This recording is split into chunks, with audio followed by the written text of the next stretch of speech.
Hello there, commanders, and welcome to very scuffed impromptu stream of a single army land battles tournament hosted by Lucina Majic on the Under Empire Discord.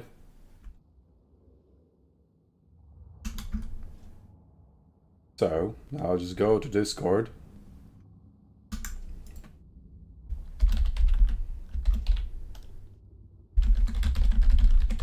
Maybe see what the matches are. Bracket. Okay, so the matches are. Maybe let's just stream some matches. Or maybe. Let's see. What do I have here? Salinator versus Nergal. So this is the match I would like to watch because both of them are in Sun Tzu's tournament tomorrow. So are actually Sipa and Zegzi, but I can only watch one.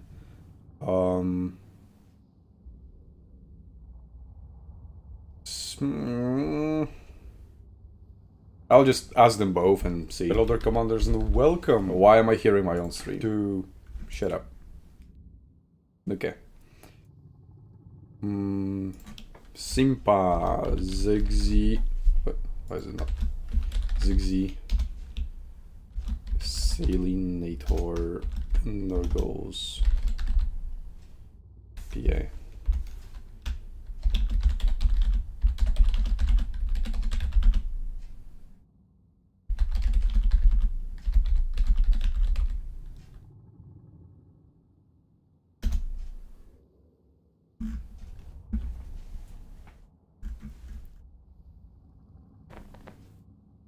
I think the tournament host is still in the process of posting everybody's armies.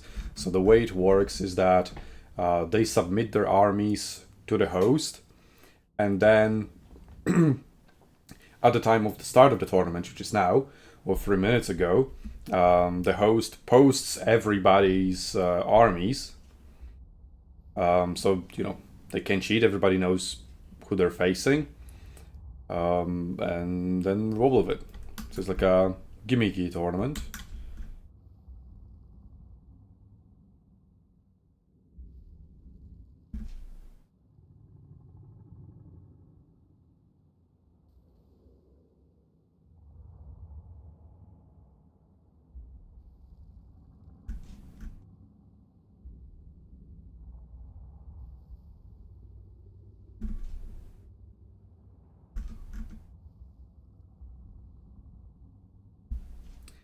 If I could show you my Discord, that would be cool.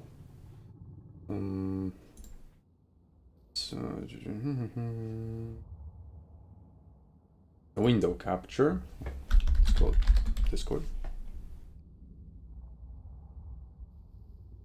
There. Okay, there we go. This is my Discord.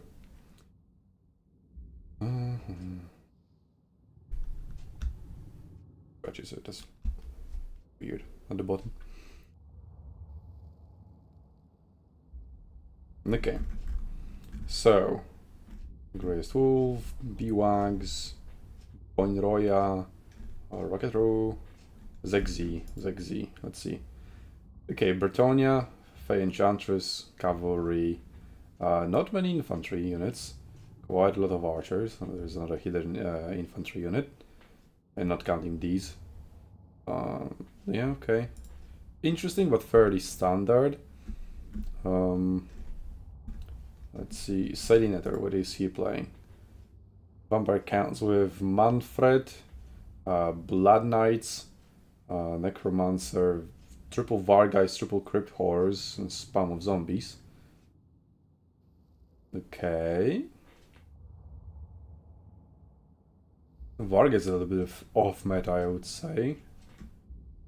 Okay, wow. A little screen picture, not a screenshot.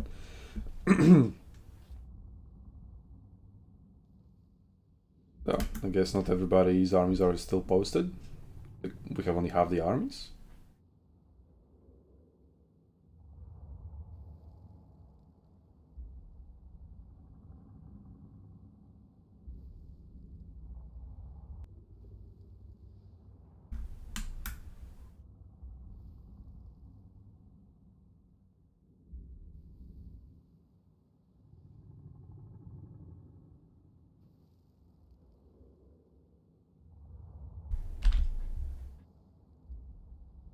Okay, let me show you the challenge bracket as well. Just let me very quickly set it up.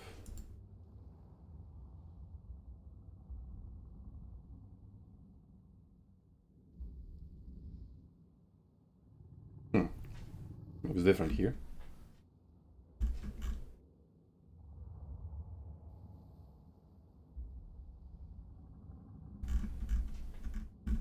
Oh, got updated. Nice. Anyway. Add source.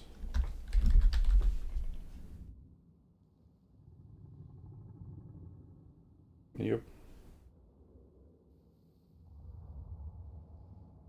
There we go.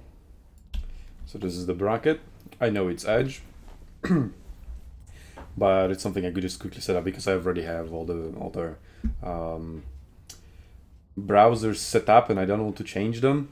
So this is like for the stream being scuffed reasons.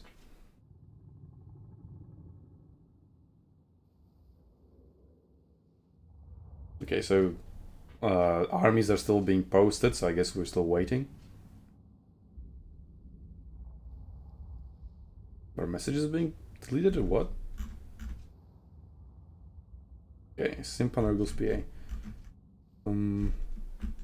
Oh, the bracket got reset? What?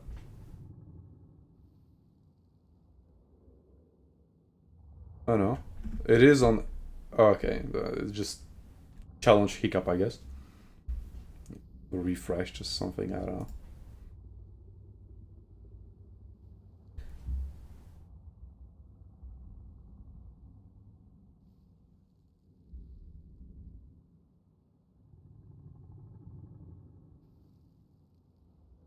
Oh, it did change, yeah. It did change. So they were shuffled around.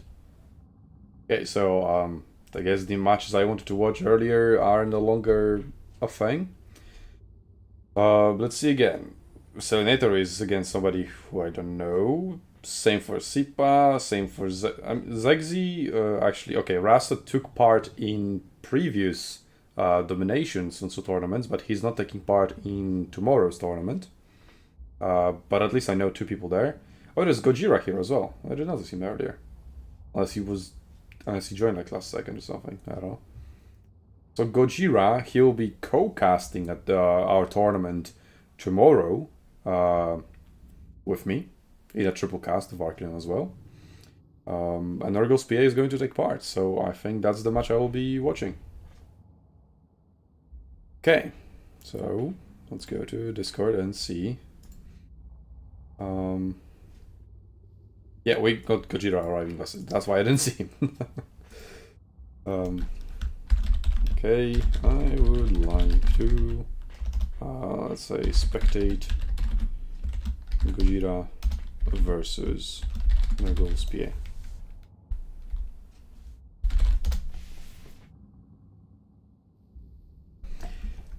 Let's see, Nurgle's PA army, okay. Freshly posted. High Elf Mage, Archmage of Life. On a dragon, let's go. That's what I like. Yep, standard. Sun Dragon, Dragon Princess 1, the Regiment of Renown. This one has XP, I think. It's just at the icon. It looks like it has XP, like so small.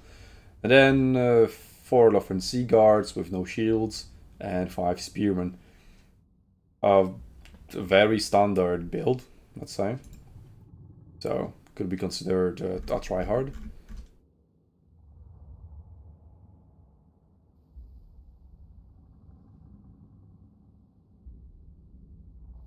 Yeah, this is a meme, I guess. I mean, why would you bring Noblars? Like, if the rule was minimum 401 entities. I guess. Whatever.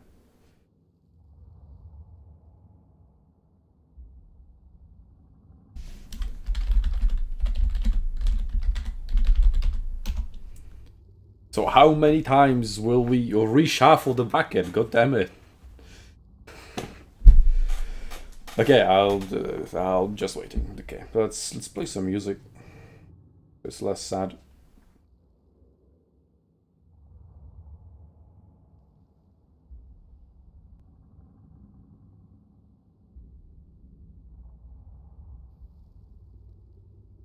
Hello there, Artem.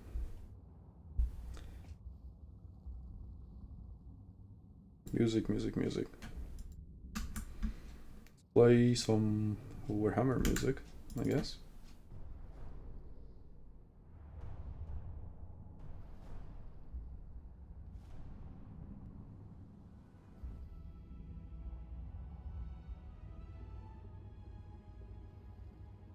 Five to 10 minutes and we start. We were supposed to start now. I mean, 11 minutes ago. Okay.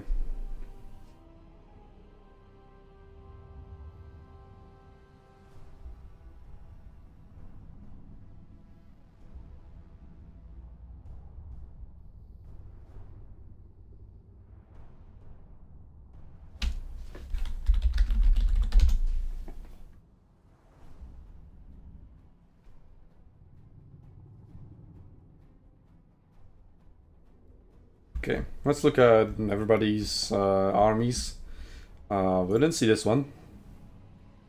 So, a regular Lord, Hammers, double Slayers, double Iron Drakes, I think the Akron Miners or whatever, Blasting Charges, Regiment of Renown, Quarrels, Bugman's Rangers times 4, 3 long boots of great weapons, and 4 Dwarf Warriors. Yeah, very standard, maximum units. Maybe the Iron Drakes aren't that standard. I mean, I know more about domination meta rather than land battles meta. So Iron Drakes in domination, not very good because you see fewer classes of infantry, and then after a while, after the match devolves into constant reinforcements chain, they are not just as effective in that kind of environment. But in land battles, they very well may be. But yeah, it's really well equipped to deal with single-handed monsters, double slayers, plus 4 ranged units. I would like to see more mine. You have only 1 unit with exploding charges, but you have 2 Iron Drakes, so they kind of compensate for that. Yeah, so got good infantry removing ability as well, and a decent front line to hold the line for them. Yeah, pretty good build. We've seen this one, haven't looked at this one. So, not Sorceress. This is just Sorceress. Sorceress of Dark. We don't see the spells, which we probably should. Looking at the cost, it's probably on a dragon as well. Then Cold One Knights, so no, Dread Knights. Dread Knights, Regiment of Renown, Hype or something. Yeah, very hype. Waiting. Give it 5 or 10 more minutes. Okay, 2 more Cold One. Cold One Dread Knights. God damn it. Whatever they're called, cavalry. It's garbage anyway. Then we have shades, pretty nice. Witches, witch elves, so weak.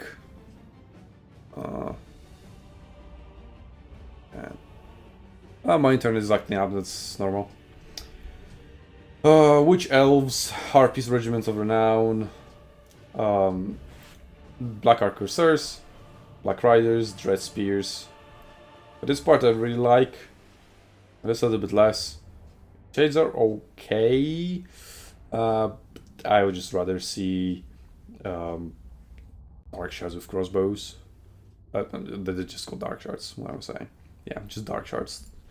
So kind of a meme build, I guess. Although, then again, what do I know?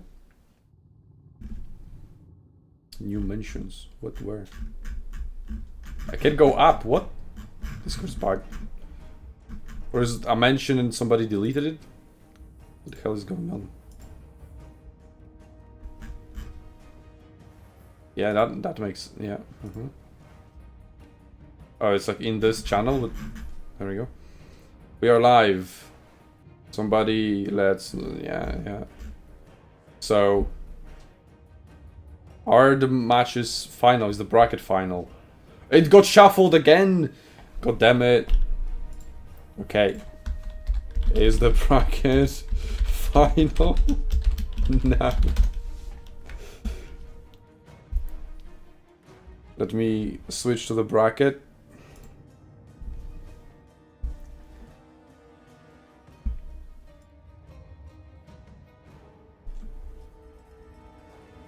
Okay, so if the bracket is final, there we go, I've got a confirmation. We got Nurgle's PA versus XZ. Gojira, okay, I don't know this guy. I don't know this guy. Yeah, I'll just, Who's Rusty? Rusto. I don't see him, but he dropped out. Well, whatever. Nurgle's PA versus XZ. That's the one I want to watch. Okay, Nurgle PA versus XZ. Well, there are two of them. I guess this one.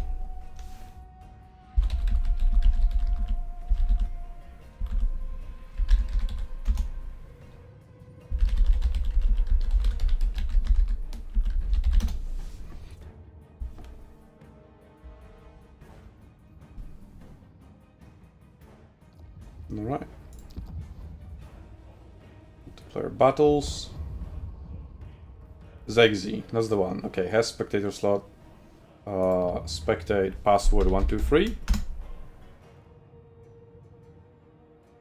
I'm such a hacker! I knew the password without asking for it. Whoa! Okay. So, let's quickly... I mean, they wouldn't waste any time setting up their armies, they're just ready to go.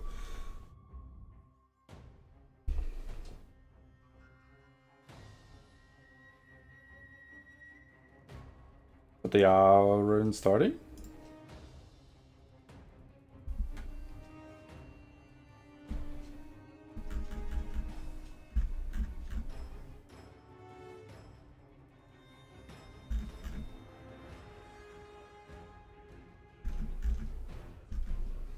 Okay, they are starting. So, we see their armies, as you saw them earlier.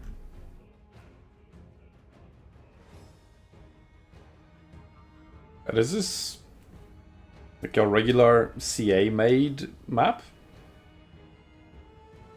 Interesting. How many have got no mods? So all of them have to be CA made. Interesting choice. I mean, not all of them are bad, so if you look hard enough, you'll eventually find something good.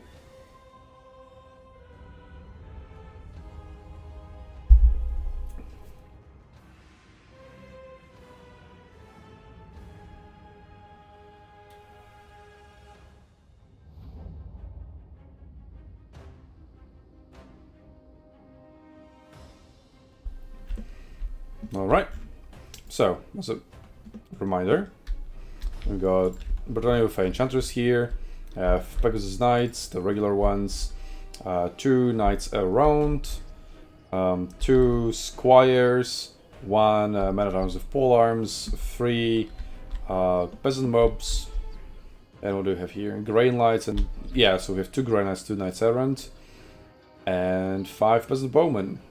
Pox arrows, and 2 regular ones. No fire arrows at all. No, okay, we've got 1. Okay, versus how could be lined up onto that valuable cavalry. Range matchup, 4 archers versus 5, but high elven archers are usually better. Smaller missile strength, only 5 range advantage. 40 armor versus 15 armor. Could be more or less equal. But it is also 5 versus 4. Okay, we've got dragons advancing here on the left flank of Nurgle's PA. Scouting out the forest. Do they see the peasant mob there? Now they see it. They don't see the cavalry yet. Although given that you usually would expect... well, you see 2 cavalries over here. It's kind of to be expected to see 2 of them here. Now these are spotted, and so are these. Let's see. Diving down in the forest. Yeah, Peasant Mob already being taken down, soaking up some arrow fire, but the Bretonnian archers are not shooting back at all, so it's kind of like a waste of resources. Cavalry idling around. I got a little bit of a choke point here, but they could go around. Well, one Peasant Mob made it to the front lines, as they are now just ignored by archers, and men-at-arms and foot squires are being focused very smartly. Archers are just now getting into range of shooting anything. Fine Chatter is just going to dive there. Cavalry also charging here through a flank, but going mostly into spearmen, being stopped by dragon princes, being enveloped by the other ones. The dragons here have dealt with knights around very quickly with terror rout. They will come back, but for now they have been neutralized. Grail Knights here, looking for a gap in formation. They could sneak, but I think they will clip into the spearmen. Yep. Then again, do they care? They are in dance formation. They are punching through, and now they can just keep chain charging. These two cavalry units, including Pegasus Knights as well, are stuck. So this is not a very good engagement there. But the Grail Knights over here have found a gap, and now they're just being charged back and forth. Knights around after returning from terror routing. They are getting in on the fun of killing archers as well. Then again, these archers are equipped with spears, so they're not going to be a complete pushover. But they're still just archers. There we go, first unit of spearmen shattered. Foot squires pushing through. Not very healthy anymore. Balance of power is still largely in the middle. Bretonnian archers now are able to freely rain fire onto their enemies. One of the units of spearmen pushing forward. Foot squires, another unit entirely fresh, getting into the fight just now. Then we have the Sun Dragon here finding a breath onto Peasant Bowman. Not doing very much, but if it lands there, it can just be very quickly focused, which now I think I would like to see. Although the Bretonnian lines, melee lines have completely collapsed. There's some just random cavalry still running through for the back line, so they could potentially find some recharges if the High Elven front line attacks forward towards the completely exposed archers. We've got an Archmage going towards them as well now. They're maybe going to dive onto these men-at-arms. They could be quite easily terror routed given their low HP already. And this dragon is doing fine, he's not being focused. The archers are still firing here into a blob, causing friendly fire, instead of just focusing on the dragon right in front of them. I think that is a little bit of a blunder. Like, these archers are very largely misplayed, at least in my opinion, but then again, I don't know anything about Total War. So I might be talking out of my ass.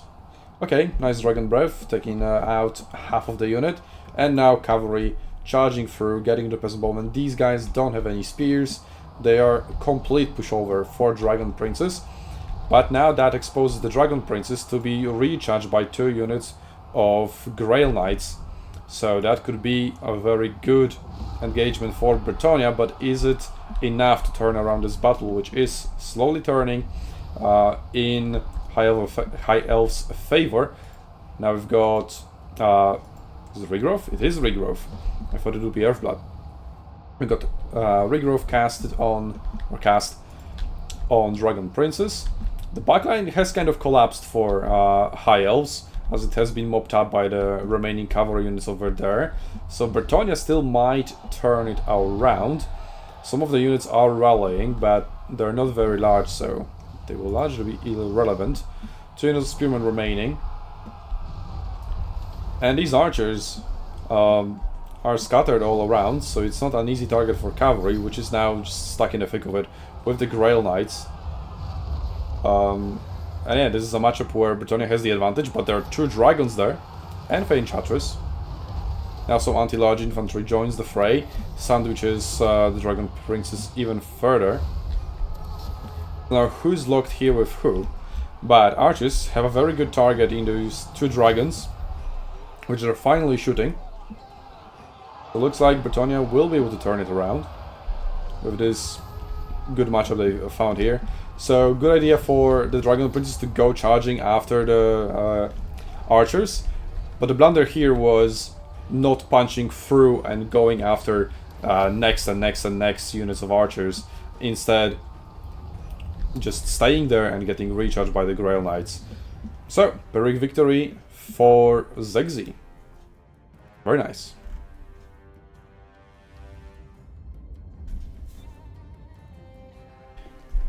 Good quick battle.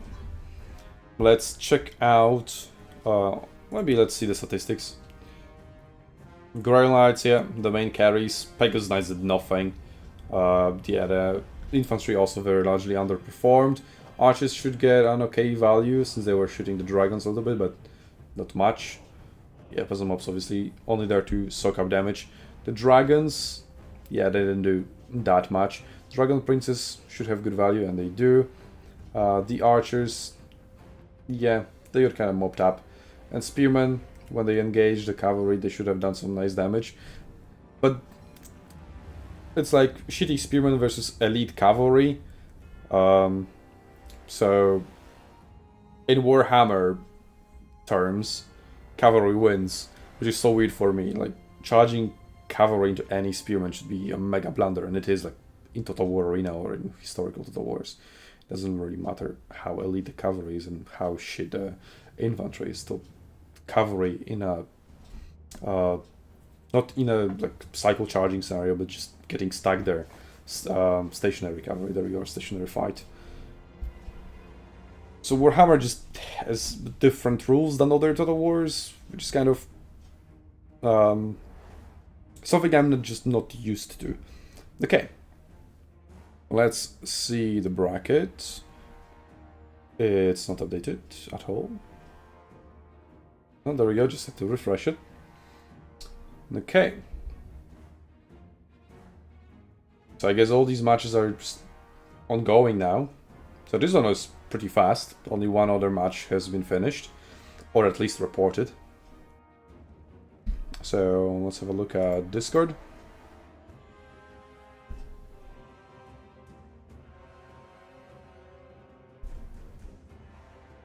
Yep, nothing much being said.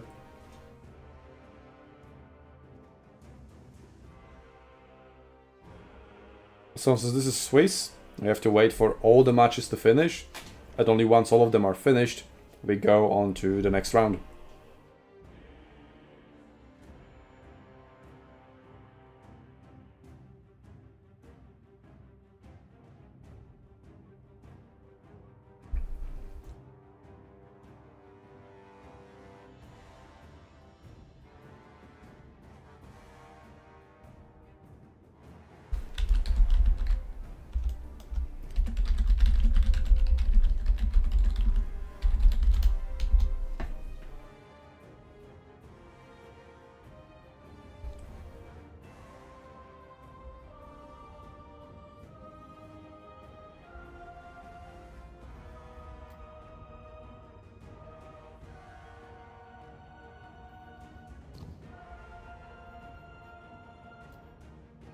Yeah, looks like all the matches have started. Looking at a list of lobbies in Warhammer. There's only one match on River Amaxon. I know there's another one here. Sipa's game. Spectate. 1, 2, 3. Unless they just finished. And that's why it showed up.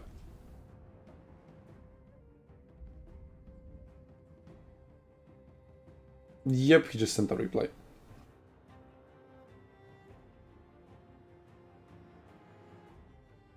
I mean, why not?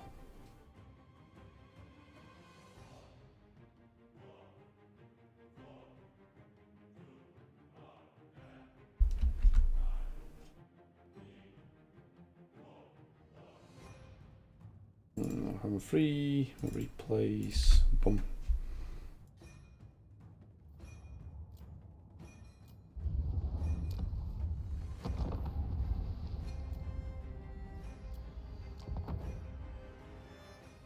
Yep, so while we wait for the entire round to finish, we've got some more scores coming in. 4 matches have concluded. Silent has won over Grey as Wolf. And, well, I will not spoil the result of this match.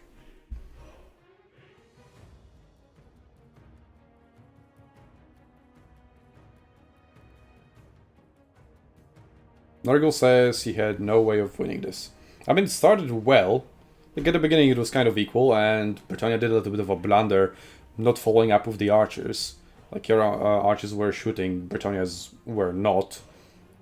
And it's okay if like the gap is like 5 to 10 seconds, but his melee units were already taking fire, and his archers were just so far away they couldn't do anything. Okay, well, we were getting straight into it. So, we've got the front line of Dread Spears, Black Ark Corsairs, and some Witch Elves somewhere in the forest. Yep. Versus Kislev, I don't think we've looked at this army, so we've got Mother Ostankia, Armored Cossars times 5 by the looks of it, unit of Horse Archers, Warbear Riders, Regiment of Renown, and Kosovo Dervishes for some cheap cavalry. We've got Mother Ostankia already bullying the Black Ark Corsairs, followed up by the Armored Cossars. They don't have armor-piercing missiles, so Black Ark Corsairs with 80 armor should be alright taking them on. These guys have shields on the other hand. Cavalry, Dark Riders, Cold White Knights. It's called one, huh? Not Dread Knights. Anyway, that unit of infantry is already gone. Cavalry just still waiting in the back line. We've got these guys flying over there doing... flying there menacingly, I guess. We've got a Sorcerer, maybe coming down with a Fire Breath here would be kind of good. This unit got absolutely obliterated. Maybe by some shades over there. Cavalry just charging frontally into Armored Cossars, but then again it's Warhammers. Anything can happen. And friendly fire. Very nice, Mother Ostankia. We've got another cycle charge. And not really. Those were Dark Riders. Let's see if Cold War Knights can do anything. Now they're charging into a flank, but it's like a smaller contact patch. Motorstank are finding some good shots into the Dragon and Armored Cossars. Harpies are now coming down to the Wolf Hearts, the Action Ambushers, the new OP unit. And more friendly fire, kinda. Murderous Prowess now going on for the Dark Elves. Balance of power slightly in favor of Kislev, but to be honest, I'm not really seeing it. There's definitely a lot of hidden value here in the Riders. But I don't know if they will be able to do much. Patriarch now chasing off the Knights of the Ebon Claw. There we go. Cossars getting surrounded here. Sandwich, nice charge there. Dragon still going strong. And the only thing remaining on the Kosovite roster to deal with that dragon are the Warbear Riders. You still got a full HP regiment of renown of Warbear Riders. They will be very good. And the other Warbear Riders also pretty healthy. Ostankia, again, full HP. The Harpies have been chased off. Chased away. Dread Spears, are they gonna get healed or what? Something's being cast. I mean, it's Soul Stealer. Soul Stealer, ah. Yeah, but Warbear Riders are just running away from it. So kind of a waste of a spell, only hitting Kosovo Dervishes. And was that breath really good? I would have definitely saved that breath for the Warbear Riders. That being said, there's still one more to use. Battle still going kinda even. Dark Elven forces are mopping up the Kosovites in their backline. Sort of similar thing happening over here. But yeah, Kislev only has those Warbear Riders left. And a Patriarch and Ostankia. Ostankia could be focused down by the Shades, which is what is happening. They still are pretty strong. And they do have some infantry to cover for them. So yeah. Action Ambushers. Okay. I would have taken the charge and they should still be able to run away from the Warbear Riders. Also taking them out should provide a huge value, so that charge should have gone through. Now Warbear Riders charging into the Dread Spears. Again, elite cavalry versus cheap spears. I guess spears lose, even though they are supposed to be a counter. Now Dragon comes into it. Cool spell, but I have no idea what that was. Also did absolutely nothing. Is this Soul Stealer going on again? Yep, it is. So now Soul Stealer, hitting those Warbear Riders really, really nicely. So they've taken quite a lot of damage. Ostankia charging into the shades with her chariots, preventing them from shooting her. And some horse archers just getting there to disrupt the shades ever so slightly. Oh, that was weird. We've got Cold One Knights, half HP unit all the way up there, doing whatever. Yeah, Warbear Riders down to below half for both units. But there's quite a lot of routes coming on the side of Dark Elves. So the Kislev might still pull through. Now another charge from the Ebon Claw Knights, but not with that HP. I think they should have taken the chance when it was presented. So unless Dark Elven forces can rally, start doing some damage. Yeah, that dragon is not doing well against the Warbear Riders. They are very much a direct counter. Armor piercing, anti-large, 110 weapon strength. So they're just perfectly equipped to deal with the dragon. So the dragon should run away. Get a Cold One Knights, who are also armor piercing, anti-large. Deal with the Bear Riders. Now they have been unveiled by the dragon. Let's see another spell going on. Whatever the hell this is. The Warbear Rider is still going strong, 700 HP though. And here's another unit. Another unit of Cold One Knights attacking them. Flock of Doom, not a very effective spell. Not against armor targets anyway. And this explosion is also not very effective, nor very accurate, but the dragon is wavering. What is this? Soul Stealer, another one. This should mostly deal with these Bear Riders who have been hit by friendly fire yet again. Action Ambushers are still a thing. Now they're being shot by shades from the forest, but Mother Ostankia is coming under. But these three units have, two I guess, have rallied. But they're about to be routed again. Bear Riders have been dealt with, so there is only Mother Ostankia and Action Ambushers left for Kislev. Is this just flipped? And army losses, okay.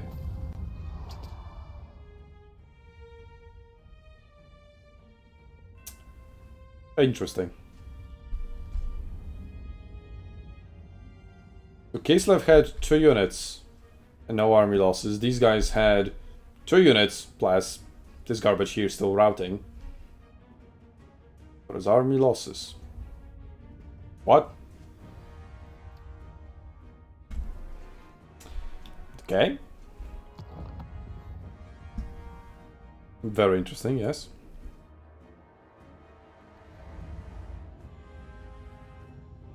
Okay, let's have a look at the bracket. It's almost completed, the round that is.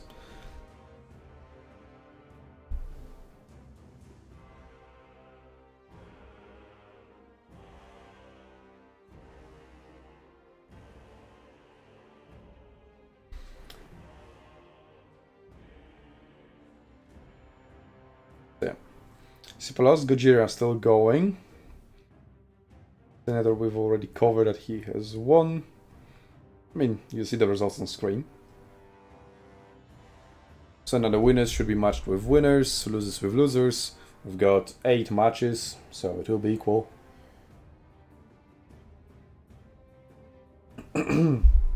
So, 4 winner versus winner, and 4 loser versus loser matches. So it is possible for Sipa versus Nurgle. We'll see where Gojira lands, on which half of the matches, let's say. Looks like his is the last match remaining to be concluded.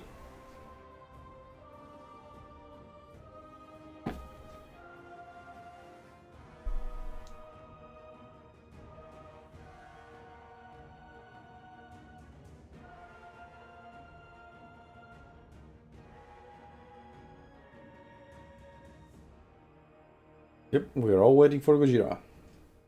I mean, I've managed to cover 2 battles in the time.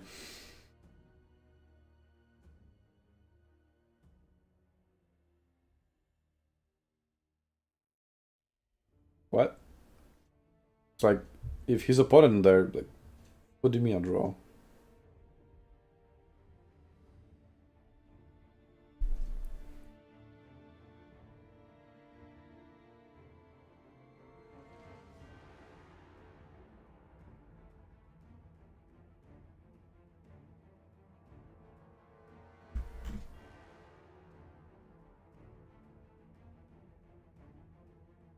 Well, neither Gojira nor his opponent, which is Koaladak, aren't writing anything here, so hopefully they're busy with doing their battle.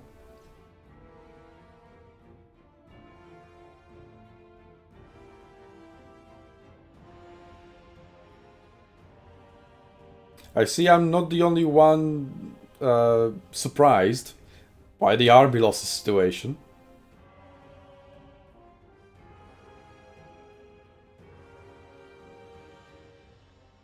Like, is it just down to the Lord? Eh. I'm not buying that. That was kind of bullshit. That was kind of bullshit. It was 2 units versus 2. And well, I don't know if the other 3 in the forest were routing or not, because you can't really see the banners through the trees. Good job, CA. So yeah.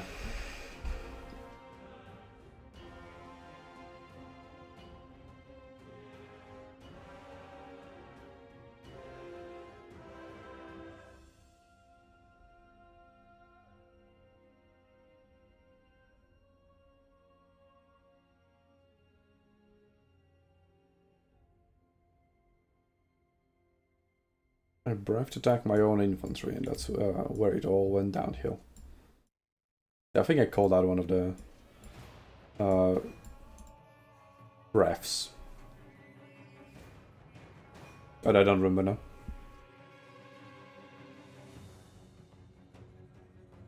I mean, if they're playing, they're not gonna respond.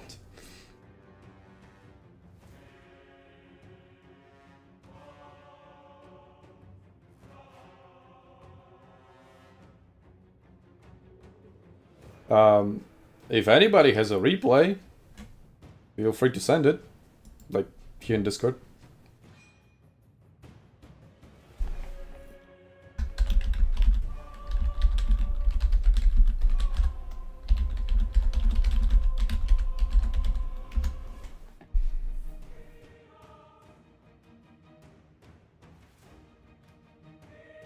This is kind of the issue with like running tournaments like this.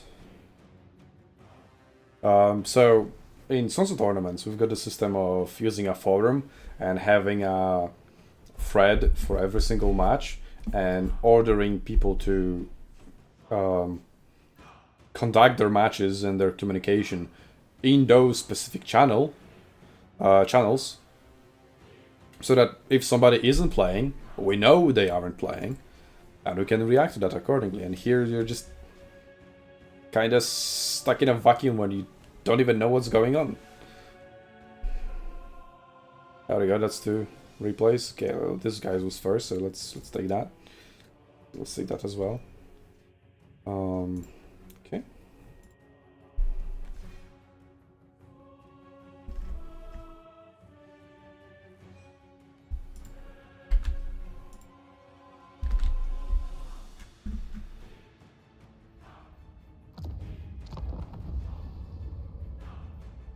This is... what?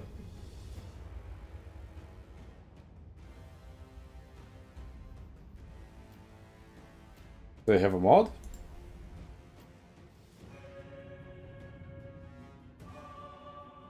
Let's see what happens.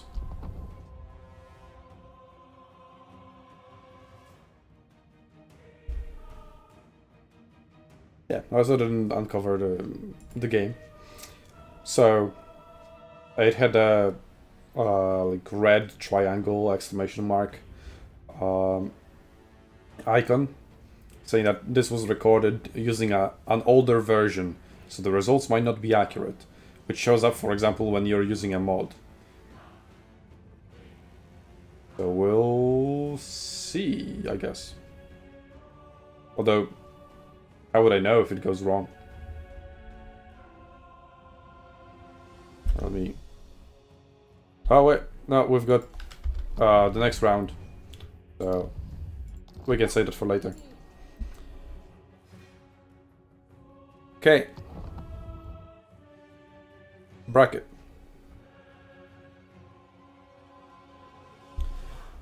So we have... Wait, what? Are you for real? I mean, round 2 was literally started a minute ago.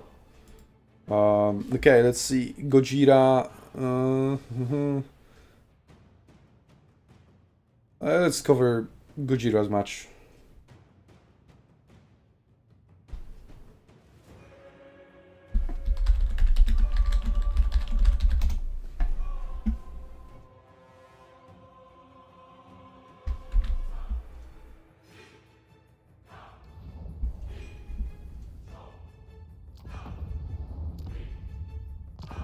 Not replace.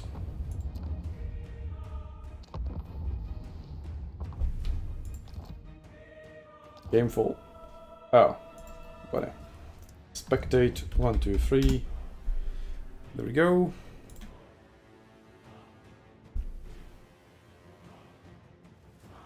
Okay.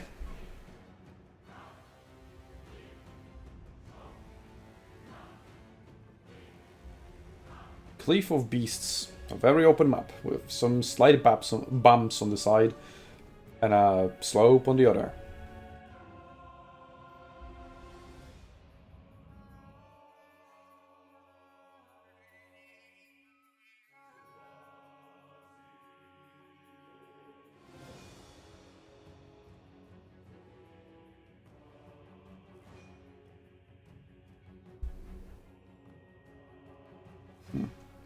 More stuff going on Discord, but whatever.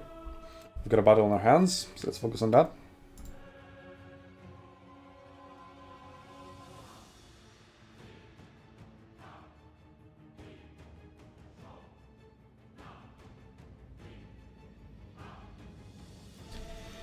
So, Azak the Soldier, this is an army I haven't seen. So this is Kujira, probably, since he joined like last second. After seeing everybody's builds, by the way. Hacks. Just calling him out like that. Okay, so Orc Boar Boy Biggins. I hate that name. Stone Trolls, Squeak Herds times 4. Yeah, or Orc Boys times 2. I mean, Boar. Yeah, those guys. Anti-large armor piercing cavalry, there we go. That's what I can say. We've got the Goblin and Wolf Archers, a Regiment of Renown, Forest Goblin Spider Riders. Like, for such a simplistic, uncivilized race, they have the most convoluted names for their units ever. High Elves, in the meantime, they're like Archers, Spearmen, Dragon.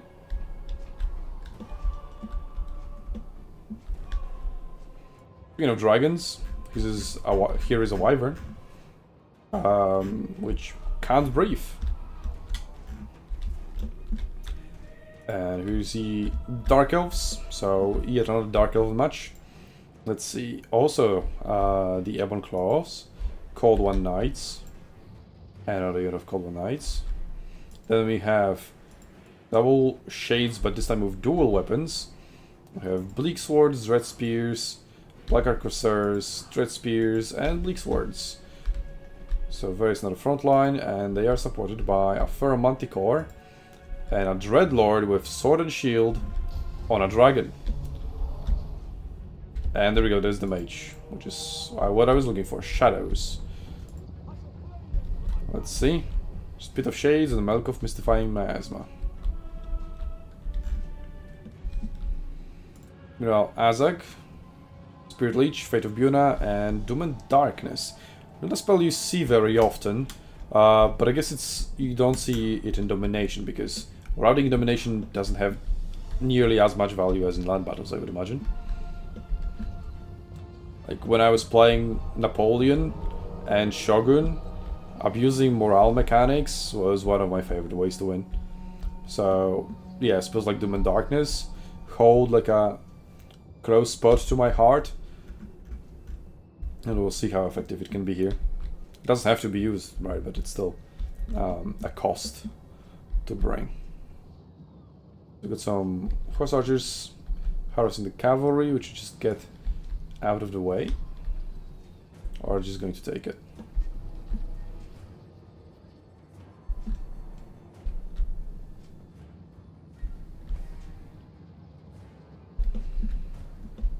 Okay, both armies slowly advancing on each other. Dark Elves taking the high ground. But apart from the Shades, which outrange these guys, and all your army builds are public. It's like, you know, there are Shades there. Spirit Leech, by the way. And the Goon Squad is flying after Azag the Assaulter, but for the dragon was landing for a sec there. Azag can just land, and then the dragon gets surrounded by Orboys. I would honestly just do it, like bait the charge from the dragon, land as he's charging, and then charge him with the Orboy beacons. That'll be such a nice play. And I mean, that Manticore is just doing Manticore things and getting rampaged.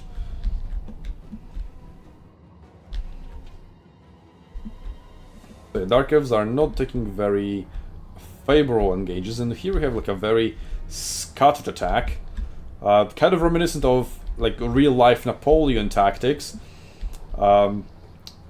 which for me didn't make sense, but they did work.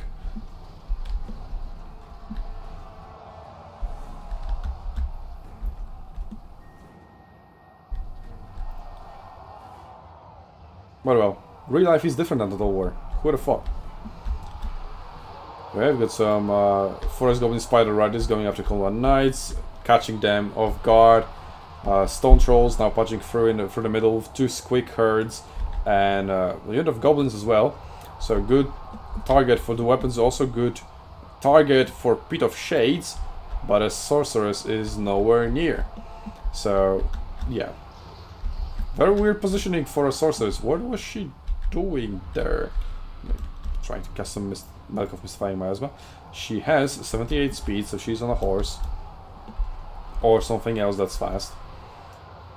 But that blob has already broken through.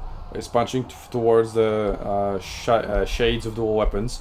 He's another great blob of mostly cavalry.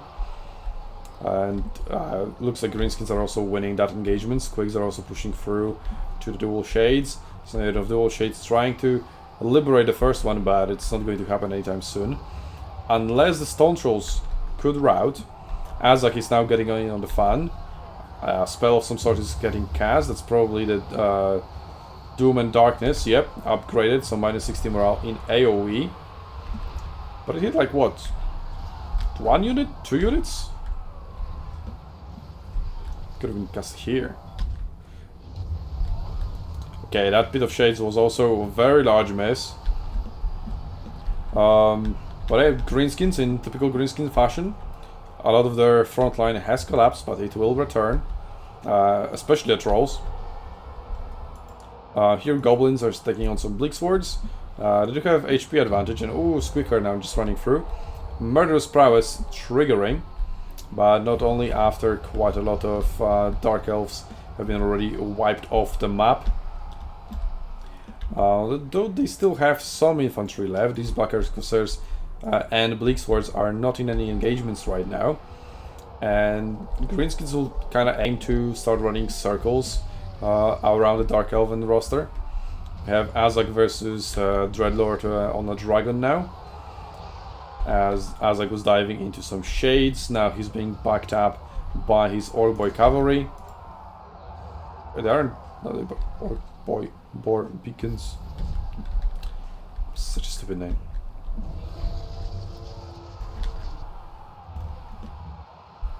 Alright, Dragon chasing of Azag. Sorceress of Shadows is still here. I don't see a very good Pit of Shades target at the moment. Maybe here, but this is like large entities over here. should still be fairly effective. Because we don't have the multiplayer UI extended mod, we don't see how much Winds of Magic they still have. But we see Spirit Leech being cast, but not overcast on the Dreadlord. So Azak has that advantage in a direct 1v1. Well, not like Milk of Mystifying Miasma would be very effective on Azak. Okay. Orbo is now lining up for a good recharge. What could have been slightly better lined up, like from this angle. But I mean, just getting there as quickly as possible is preferable. One now being triggered as Murderous Prowess has expired. Goblins just standing there, just cheering their cavalry on. Running of cavalry, yeah, that could be looking for a reflank. I'd preferably like to see it here for more of a morale shock. Speaking of morale, Azak could maybe cast Doom and Darkness now. A bit of Shades is being cast onto Orbor Boy Begons. But I think like if he used Doom and Darkness now, rather than in the opening stages, it would be devastating for such a blob, and you could just rout half of what's remaining of the Dark Elven army. The march is approaching. Bleak Swords rallied all the way back there.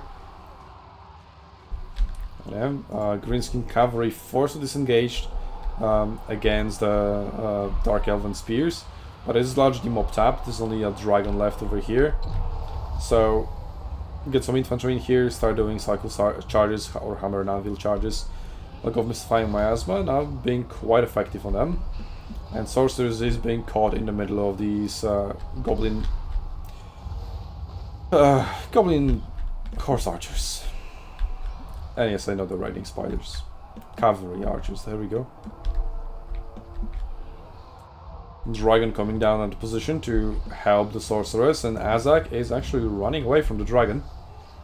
The dragon should be much better in direct melee, and if there is no mana left anymore, Spirit Leech isn't going to help. On the morale issue, the Dark Elves look to be collapsing anyway.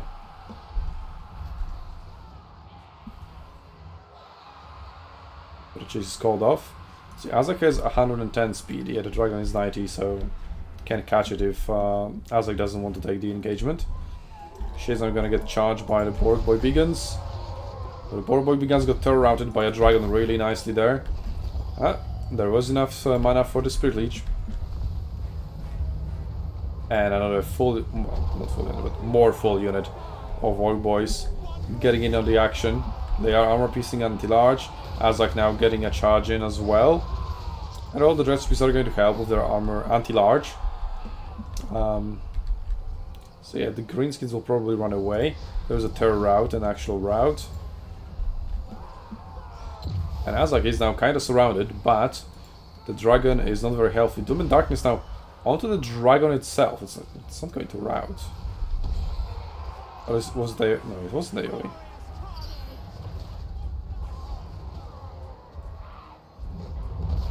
Okay.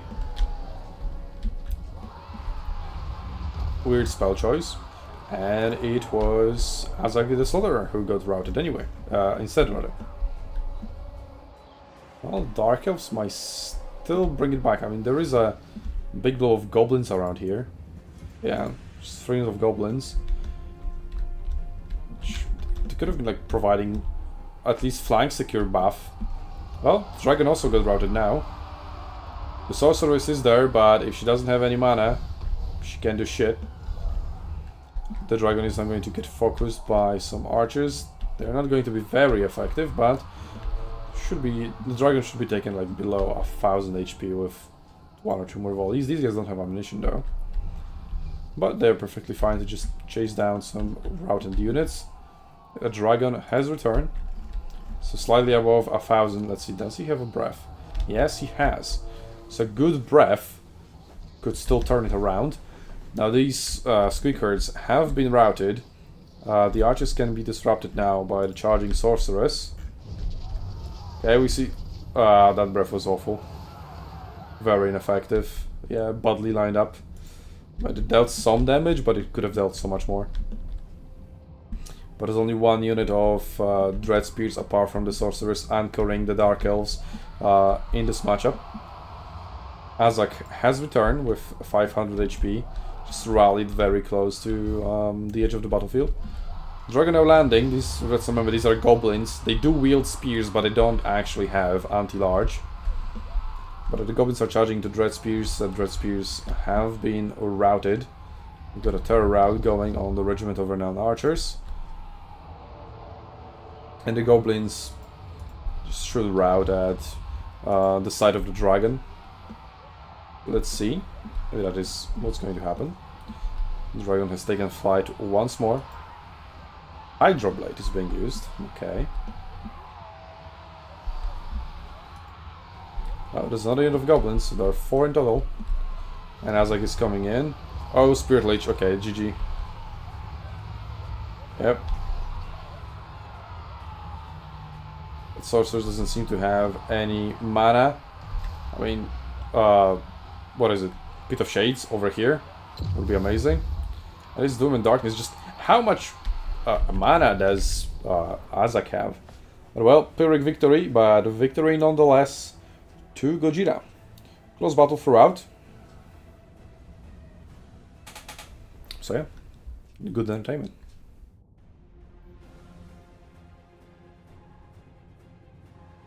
So that one squeaker got absolutely wrecked.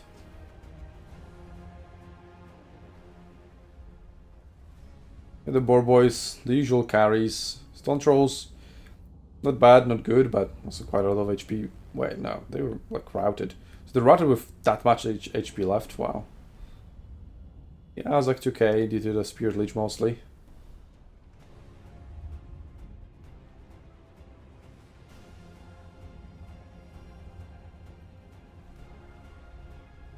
Good performance by the Dark Elven frontline. Wow, 1,000 on these guys. Alright. Let's see. Maybe let's not spoil. Let's refresh the bracket. Okay, so there are only 2 matches left to conclude. So I'd also imagine that they would be... Actually, one of them is Gojira, yeah, okay, yeah. So round number 3 is just on. I know one of the matches isn't concluded. Okay. So, let's show you the bracket.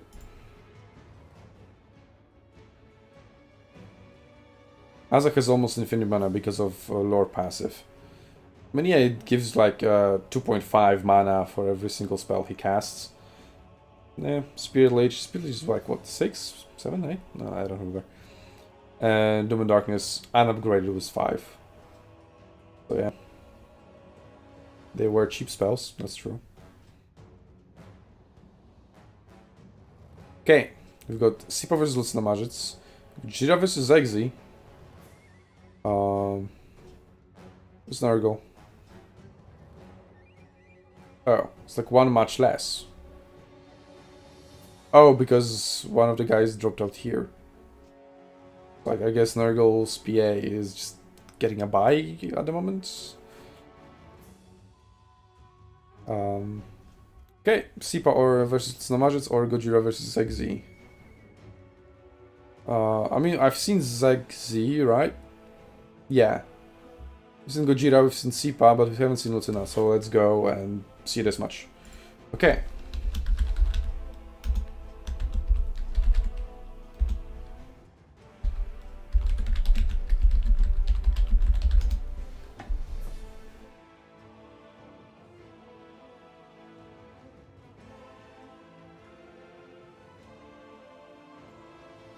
Okay, spectator slot is on. Still there.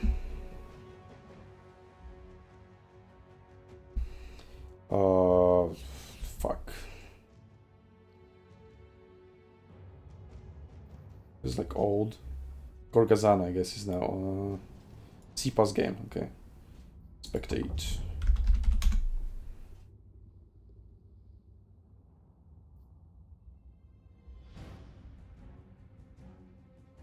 Right.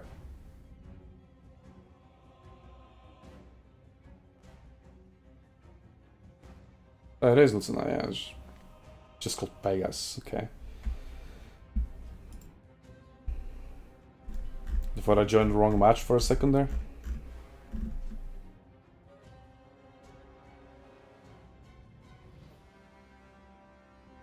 Nurgle's PA has quit the tournament. Anyone playing him gets a tie. Okay. And we're loading in.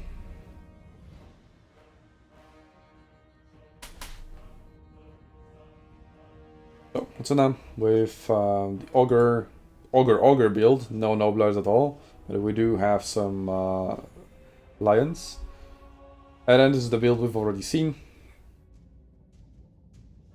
They do have anti-large in... Well, these are not anti-large. These guys are anti-large. So 3 units of anti-large. And a Dread Spears, but we already know how that goes. Shades should be alright, but they could just get focused down by Lead Belchers. Have 200 range. Those Shades are invisible. So, yeah, they'll only be visible once they start shooting. Or something gets close enough to scout them. Like maybe the Saber Lions. Is that what they're called? Something like that.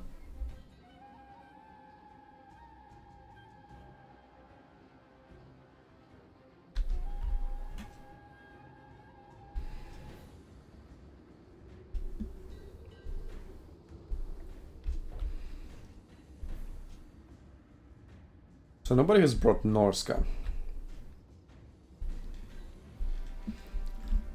Also has the advantage of being the host and knowing everybody's builds. Axe. Again. Just calling it out. Alright. So we've got Ogre Bulls, spam, standard, then some Ogre Bulls with Iron Feasts. And Iron Gats. I think there are 2 units over there, so should be 1 more somewhere. There we go. And then 3 Lead Belchers, so just a shit ton of cheap Ogre Balls. Saber Tasks for mobility. Saber Tasked Saber Lions. I mean, they are lions. Right, that's a floor.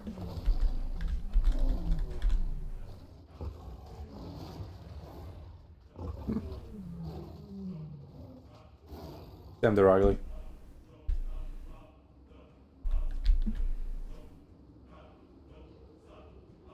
Some good vampire music going on right now.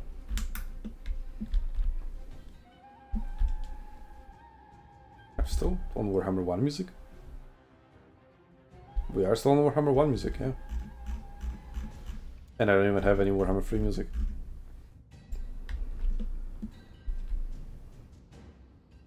How about we do the all classic medieval? I mean, there were dragons in medieval times, right? There's no way all those knight stories would be just made up.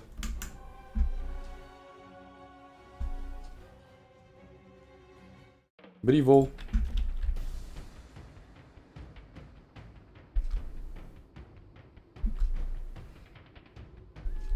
It looks like maybe Dark Elves are looking for some quick action with that aggressive Vanguard deployment. Also, if they're still waiting, we're eventually going to just catch up with the delay and they will be able to look at each other's deployment.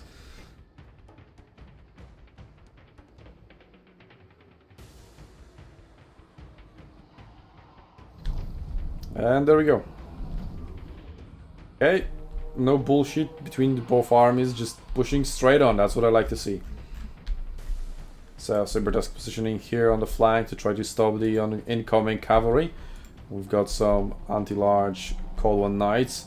Ideally, you would want to take on the Ogre charge onto your infantry and then engage the Cold One Knights. Let's see what Lead Belchers are going to focus. I mean, obviously the dragon.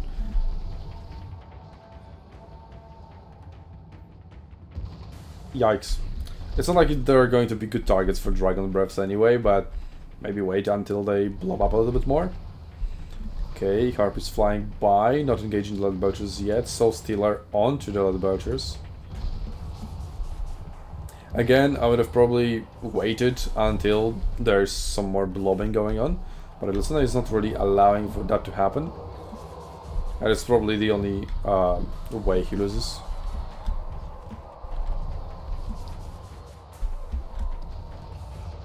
Of just, you know, ridiculously overpowered and just broken, like literally broken because they're bugged. Or at least I've heard so. Ogre Kingdoms are. They were just looking for some gaps in formation, but there is a lapse of judgment there for Lucina, getting charged in there for free by the Cold One Knights. Dark Rider is chasing another Saberdust back. What's the speed difference? There is no speed difference. No, there is, free. But they get stopped again and they just take a recharge for free. Alright. Now a fair amount of blobbing is going on, so a breath spell could be in place. A breath spell, breath attack from the dragon. Soul Stealer also, like on a blob over here, would be pretty good. Or maybe, yeah, not here. But yeah, Soul Stealer over here, that's what I'd like to see. Cavalry finding a way to get onto the Lead Belchers, but not after they have already dealt quite a lot of damage. Murderous Prowess, there we go. Now it's your turn to shine. Dark Elves. Alright, one of them is getting routed here. There's an Ogre Wolf's Iron Feast. Where are the Iron Guts? These are guys are Iron Guts. And the other end is... No. Don't see it. Maybe you tracked already. But it was on the flank. Saberdust pack now has managed to get rid of the Dark Riders. With some help of the Ogres. The spell going on here, is that the Soul Stealer? It is a Soul Stealer. Actually, that it just works in AoE, so we can just leave it, right?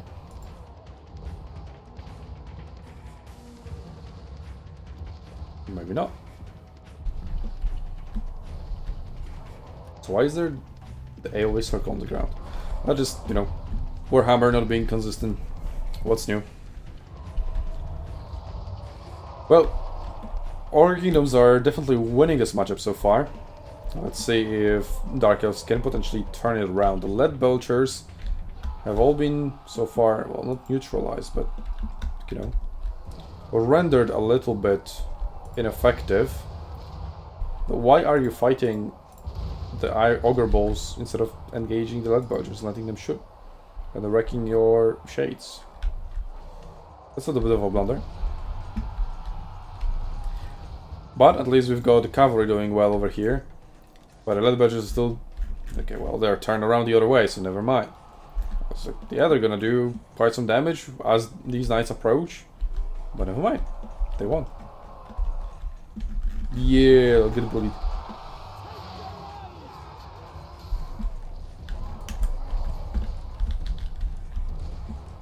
Yeah, Harpy's now finally attacking the Lead Belchers after having dealt with the Ogre Bulls there. But with just this high concentration of forces for Ogre Bulls, essentially Ogre Bulls.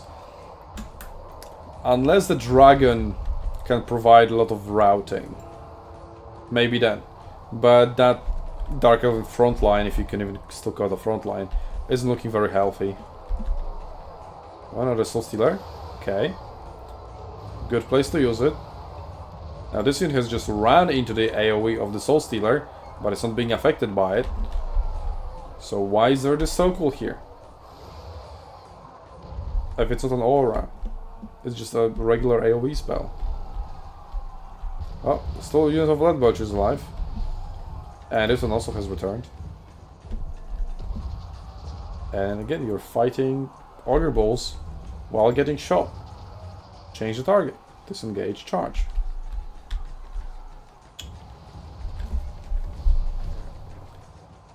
Well, the Ogre Kingdom's advantage grows ever larger. Supreme Sorceress is now quite surrounded and left alone, with all the units that were supporting her routed and almost cut down anyway. Looks like she's about the only thing left for the Dark Elves on the field. The Ebon Claw is still going, but just barely. Finally disengages and charges into the Lead Belchers, not after it is way too late for doing so. Anyway, unless some perfect soul stealers can be landed, which I don't think is gonna happen. Unless Lucina just blobs around the dragon as it casts the soul stealer. There's still lead belchers to deal with. Yeah, 2 inches of lead belchers, like there is no way the dragon is doing anything. The belcher is just going to focus it down. As it just lands conveniently in front of them. Just to be shot. Although, terror routing the enemy lord could be good. 1 or 2 more hits. 8 HP. 8 HP! Okay, she's gonna kill with Soul Stealer. That also works. Okay. So the lord has been just killed. Oh, the Ebon Claw is still going strong. 2 soldiers, 177 health. So the dragon now just needs to route everything. It is possible. 53 leadership for Iron Guards, so these are the more elite ones. The question is, does the dragon have enough mana for a Soul Stealer? Well, Iron Guards are armor piercing, but they are anti-infantry, not anti-large. But they still should just do fairly well. In general, just monstrous infantry is good against monsters. So yeah, the dragon is going to have a hard time. And it's still a full unit of Augur Balls, Iron Fists. And if all the... Yikes, no attack order. Okay, instantly shattered. If all the land... Yeah, there we go, all the land units have been wiped out. The dragon cannot take flight. So just toggle landing on the UI here. Okay, where are the lead bulges? Okay, I guess they have been dealt with. The only unit remaining is here. Okay, Iron Gas is still going strong though. And this unit can still rally. It needs to be chased. So that's good on... No, don't take flight! Land! Land! Land! Click on the UI to land, and then you can just click anywhere you want. Because if you take like half a flight in the middle of between the attacks, that still counts. Okay, Soul Stealer.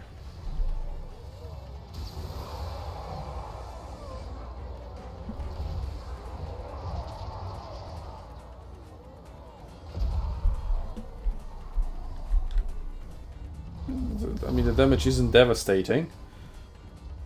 Well, it was enough to tear around the Augur Balls. These guys should just rout immediately after getting close to the dragon, so they're not a problem. These guys already returned. So yeah, wisely keeping these Augur Balls away from the dragon, so it cannot get, they cannot get hit by the Soul Stealer. Just engaging them one by one, and Iron Gats, Lead Belchers have returned. But Snow hasn't spotted that yet. Now they're close enough, but Soul Stealer should be on cooldown. And again, I have no idea just how much mana there's left.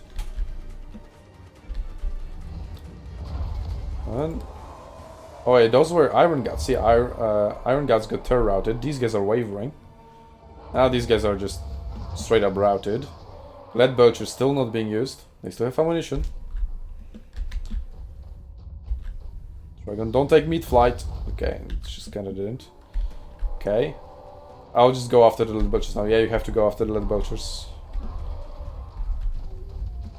So that's the order, unless the order is to change... oh, shattered. Just straight up shattered. Okay. Well, there are still 6 units left. No, don't take flight! Land! Just click on the UI to land!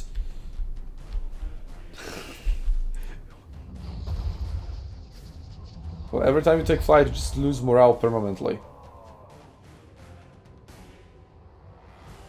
Oh wait, no, it's not permanently. So they've changed it, I think. After landing, it slowly regains the morale it's lost. Okay, at least it's that. Because yeah, losing that morale permanently was kind of bullshit. Why couldn't you just quadruple speed it? Come on. Well, that's the only healthy unit. And the dragon can still heal a bit. with a Soul Stealer. If it's there, wounds have been enabled.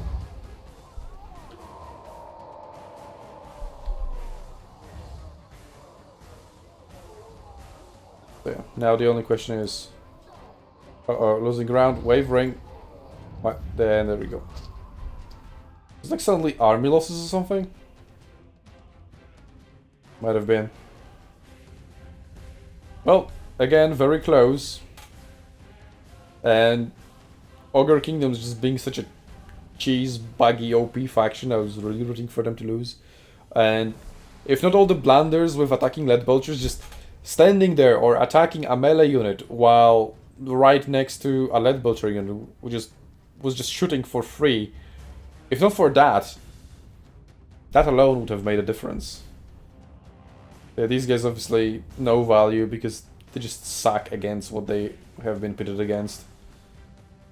But all of the important units got quite a good value. Well, maybe not the Dread Spears, but yeah, I said, we know how that matchup goes. So yeah, Dragon the MVP, but just not enough. Not enough. This guy did nothing. Well, it's probably just healing them. So fair enough. And on the other side, Dead Butcher's obviously the MVPs. But all these Ogre Bulls also got quite a decent value. Yeah. Alright, GG. Let's look at the bracket. Looks like most of the round concluded. So we are about to go into the last round. Shall we that? It's got Zegzi winning against Gujira. Let's look down here. So we've got 3 players with 2-0 record. Although this isn't counted yet. So yeah, Zegzi is actually 3-0. Let's have a look at Salinator. Oh, he lost now to JMG. And JMG is undefeated, yeah, so he's also 3-0-0. So now we should see JMG versus Zegzi as the 2 undefeated players so far. Salinator with a 2-1 record. Who could he face? Lucina is 2-1 as well. How about Sipa? No, Sipa is 1-2. So anyway, I would definitely like to see JMG versus Zegzi. This should be guaranteed, as long as, yep, it isn't all bullshit.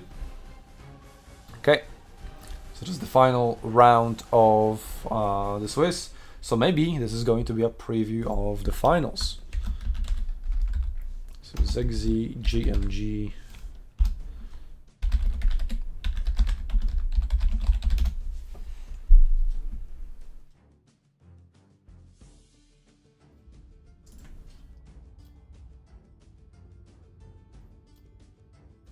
Here.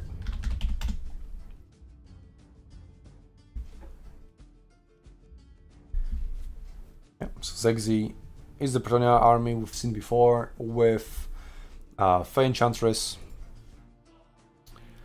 and Grail Knights, Knights Around, stuff like that. Pegasus Knights as well. So maybe we could find his opponent's army in Discord.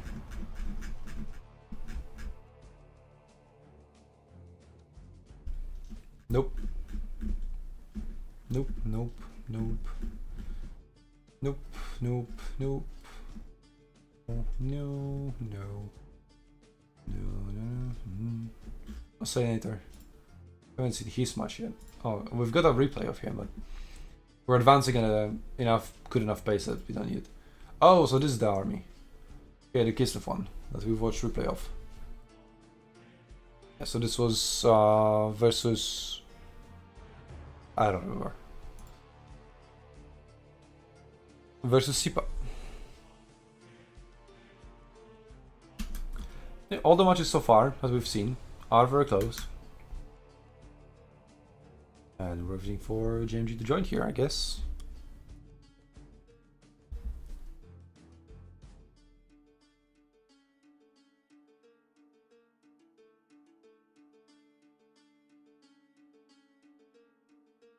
So they were saying Alfredino is here. I'm like, oh no, you're gonna lose, and he's not now. He was there for half a minute.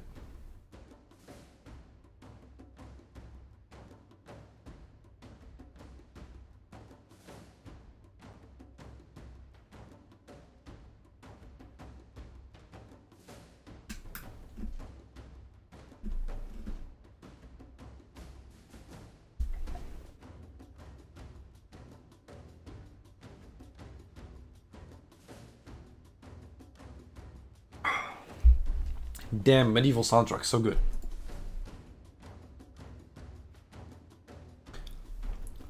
Congrats on winning a match, Wing Destro. What's your score? I'm looking if we could see you in the finals. We're fighting Gojira now. I have got a tie versus Nurgle. We've got a win, a loss, and a tie.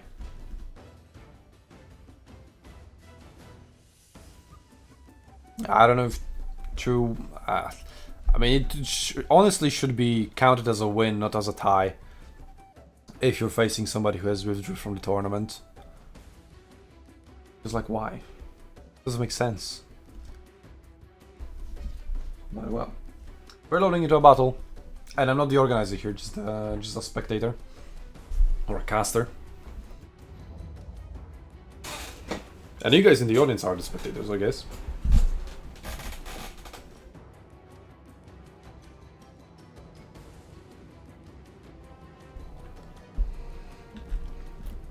Also, I'd be very happy to hear your guys' feedback about my casting. So you can either just do it here in the chat or on Discord. That's also fine. Or maybe you can just leave an actual comment, not like the chat. Can you leave comments while we are still live, or are they only enabled after the stream has finished? You can. But either way, whichever way you decide to leave feedback, I'll be sure to read it. Unless you post it in like Discord channel of the tournament, there's like 1,000 messages. I'm not going to go through all of them. But if you ping me, then I will. Alright. Let's focus on the match now. So we've got the 5 armored Khazars in the front line, 2 Warbear Riders, one of them being a Regiment of Renown, Kosovo Dervishes, actually 2 units. And then some Horse Archers, and the Action Ambushers, OP unit. No Wild Beasts of the Forests, or whatever they're called. Or the Elemental of the Forests. One forest.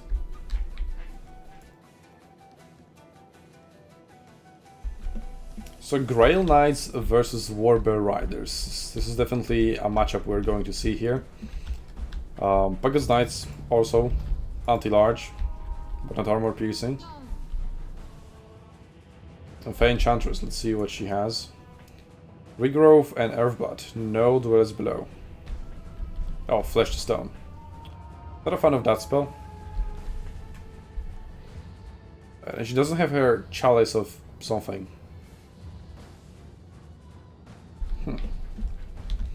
I found it a very powerful spell. Also, we've got Kosovo Dervishes all the way down there, deployed. I wonder if Zegzi has spotted that. Stanky already abusing her OPness as well. 47 ammunition. 381 value out of a single shot. What did she... What? What did she shoot?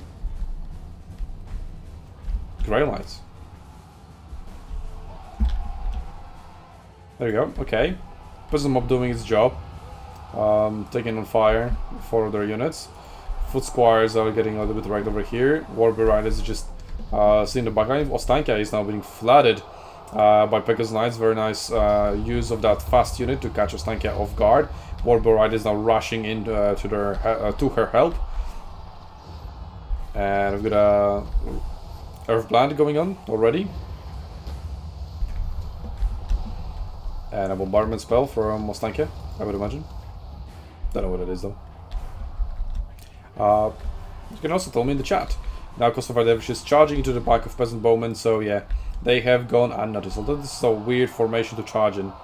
Spread out. You would have hit the entire unit instead of just half. Whatever. What do I know? Well, kind of the same thing going on. Okay, or not going on. Why are you just standing in front of archers instead of charging them? This is painful to watch. Oh, for some awesome cavalry charge into archers instead, they're about to run. Oh, backdrop cannot move. How OP are these guys? Could use it 3 times. So there we go. Haha, get wrecked. Oh, and a fluke of doom now. I mean, maybe it will tip the scales, yeah, and route the 2 units. So yeah, Kislev slightly ahead.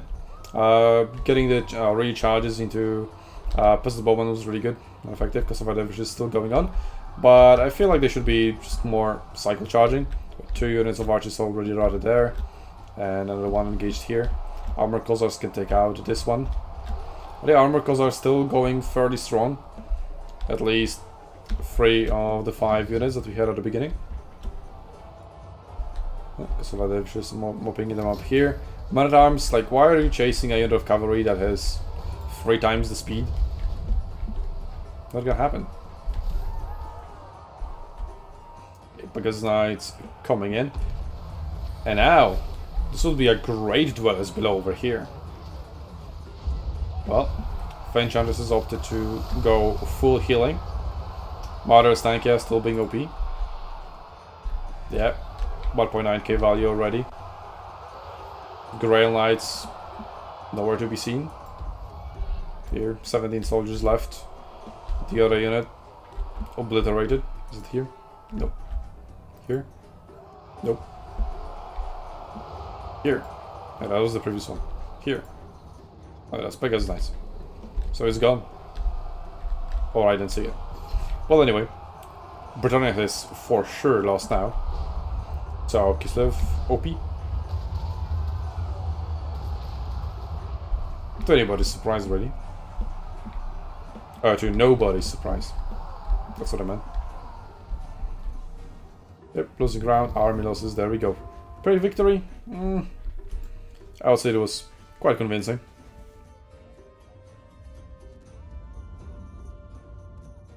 Alright, so that concludes the final Swiss round, and now we're going to finals. Right? After which the top 4 will face off in an elimination ladder to compete in finals. Yep.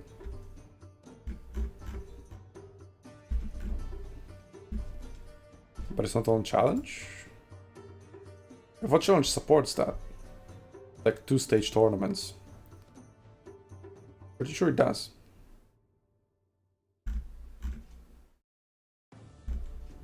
But it will show up once the Swiss round concludes. For Enchantress, only 1.1k value, but I mean, she was healing. These grades did alright, but they need to do much better. These guys not really, but they're nice. Yeah, because Knight did better. But Squires, one of them did good, the other one didn't, or did well. Yeah, although you don't expect much from Knights around. And Archers just absolutely wrecked. But also just the cheap Kosovar Dervishes, so really good use of them. Yep. Many kills, much value. Very good. And an Armor Khazars, as always, proving solid. Yep. Good kills and damage across the board. The Wolfheart's OP. And so are the Burr Riders, Nostanka.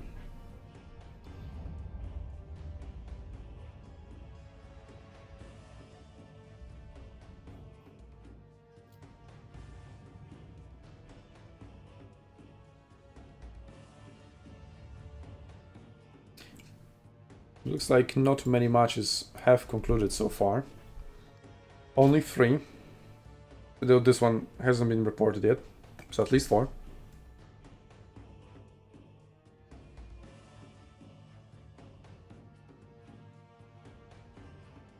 It's now already 1. So that puts him on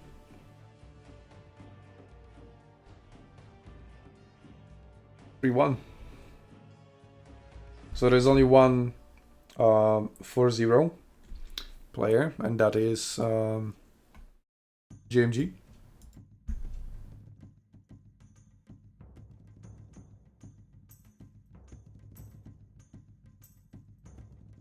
Rise is 2-2. Going here.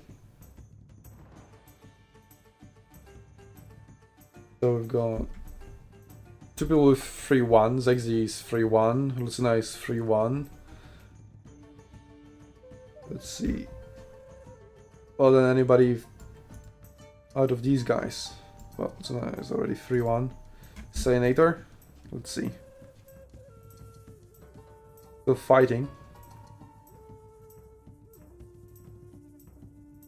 Got Gojira. Yeah, he's also 2-1.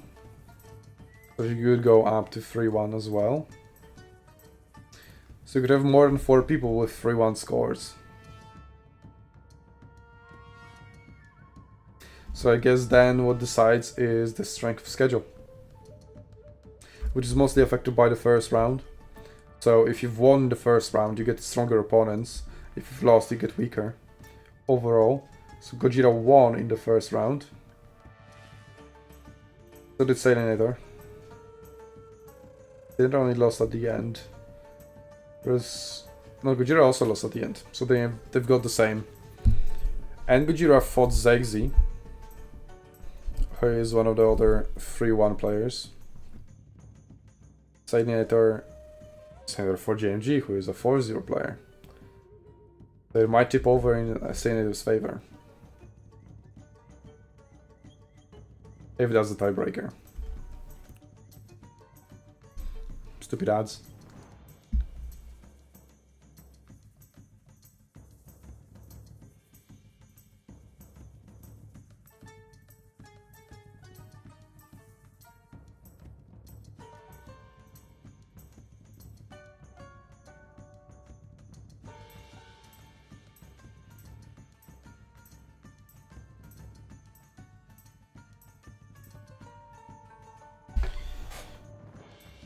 Right.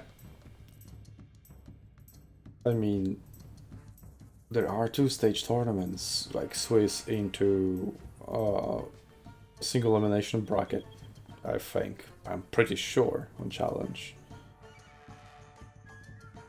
Oh well, classic MS Paint. Comes from the guy who uses Google spreadsheets. But hey, they give total freedom. So I can do whatever I want. Like whatever format. And yeah, I also consider just using Challenge, but Challenge doesn't support the formats we are running. And you can do custom formats in there. So that's why we're using Google.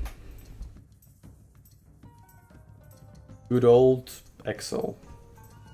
Or spreadsheets.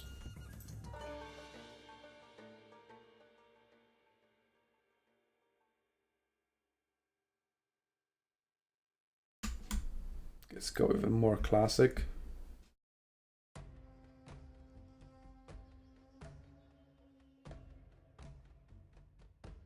Play some Rome music. As we're waiting for the round to conclude, let's see if any more matches have been reported. Nope. Unless I need to refresh. Nope, still not. Well, it should refresh automatically.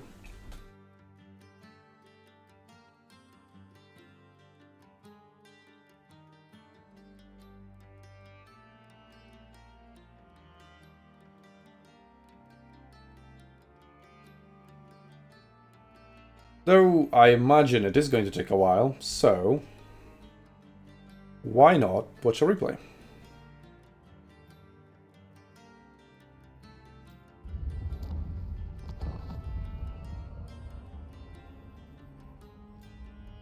I haven't seen this one. I haven't seen this one either. Let's see. Rust and Fat Kid at recess.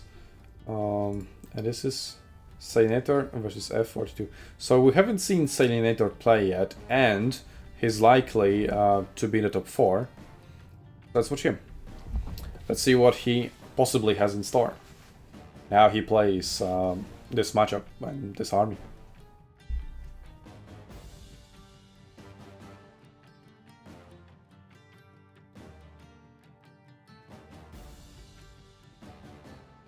So Roman soundtrack, absolute god tier. I wonder if Legend of Total War did a tier list of Total War soundtracks, or if anybody else, but Legend of Total War does the tier lists. Maybe I could have them. Hello there, JMG. Just so you know, there is a 1-minute delay for competitive integrity.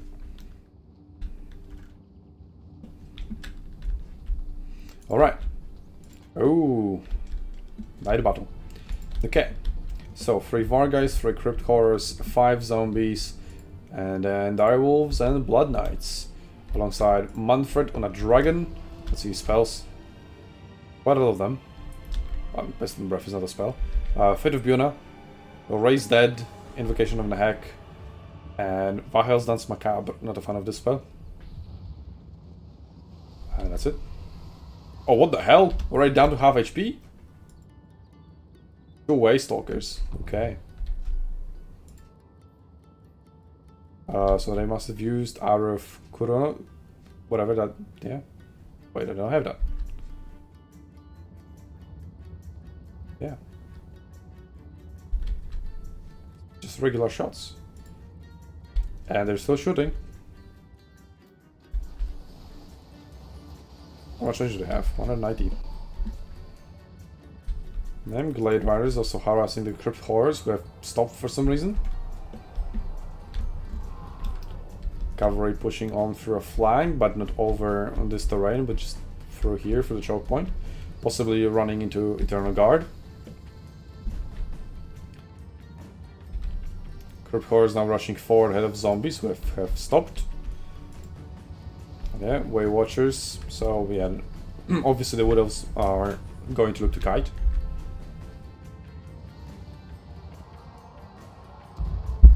And that's why I should never stop versus a kiting army, because you're just giving them more space and time.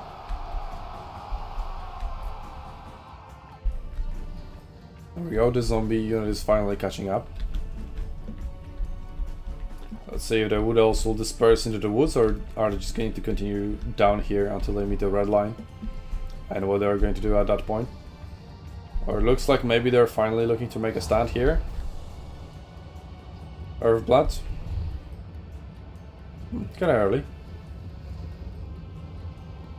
They just want to heal the Way Watchers. The Vargheists have finally landed. But into spears. So not necessarily the best matchup for them, but they're overwhelming them, and now they're just going to carry on forward, probably chasing after the Way Watchers, which is the correct thing to do. And they open a gap straight for Direwolves, so this is very nicely played. A lot of cavalry blobbed up here if you had a Wind of Death. Holy shit, that would be perfect.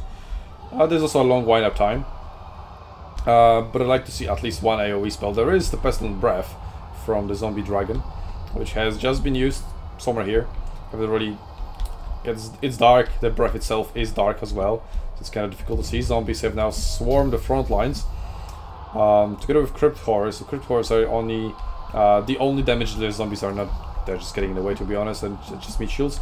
But I'd like to see more zombies disengaged and pushed into this direction. But yeah, Vampire counts have nicely dug deep into the Wood Elven front lines, or back lines rather. Though Manfred, I think he needs to land and maybe even target these Waystalkers, because they are causing a world of pain. Let's see, 500 value already on this guy, and 400 on this. Doing pretty well. Spellslinger or Spellweaver. Awakening of the Wood and Earthblood. Yeah, Awakening of the Wood would be good here. But again, it's still mostly zombies. So Earthblood on key units, also a good idea. Fate of Buna onto Waystalkers, wiping them out. Fair enough. And there's a unit of another Waystalker just barely rallying next to the front red line. Or white line in this case. It used to be red, so I got used to calling that. Blood Knights pushing through. Yeah, the only thing they have to worry is the Eternal Guard here. Zoats, I actually haven't covered them. So they were here and now they are not. And they haven't used their spells, so that is mega waste of their potential. Unless the Spellweaver can heal them and make them come back. But I don't think the Blood Knights are going to allow this, so they're also escorting the Glade Guard off the battlefield. There we go, they're gone. So that's going in a different direction. So let's see what the Blood Knights will do now. They're charging towards the Glade Riders. Fair enough. Yeah, they're gonna run away. They're much faster. But they've managed to get the charge bonus and they've stopped. So yeah, these Glades are going to get caught. Okay, that charge was so underwhelming. Anyway, I would like to see them right after the charge change the target, go into the Waystalkers. Everybody going on for them. But healing only 2 units really, as the Spellweaver is full HP anyway. The Blob's still going strong. There is a Necromancer. It's Forbidden Rod for more magic, and only that. Speaking of which, where's Manfred? Manfred is taking off this Zoats. Yeah, they haven't rallied. So good choice there. If they rallied, they still have 2 uses of Earthblood, so even if they have 200 HP, they could still be very, very useful. Blood Knights running circles around the backline of the Wood Elves very, very nicely. Waystalkers almost done. They are not going to pose a threat much more with these few numbers. So now they could just leave and get a recharge over here, route some of these units. 3 units of Dread Spears wavering. So 1 good recharge and they're gone. Oh, the Earthblood's trying to keep Way Watchers on the ground, but it's really worth it. I would much rather see this blob healed rather than this. So these were like 2 pretty bad Earthbloods that could have been cast here. Blood Dragons finally, as Blood Knights, finally getting towards the blob. And yeah, once the Waystalkers were engaged and they weren't allowed to shoot Manfred. Yeah, Manfred could also just go down there, terror rout them. But going after the Spellweaver is also a very valid choice. Zombies drop down, raise the dead on top of Eternal Guard, so the Eternal Guard can't really swarm Manfred as it otherwise would.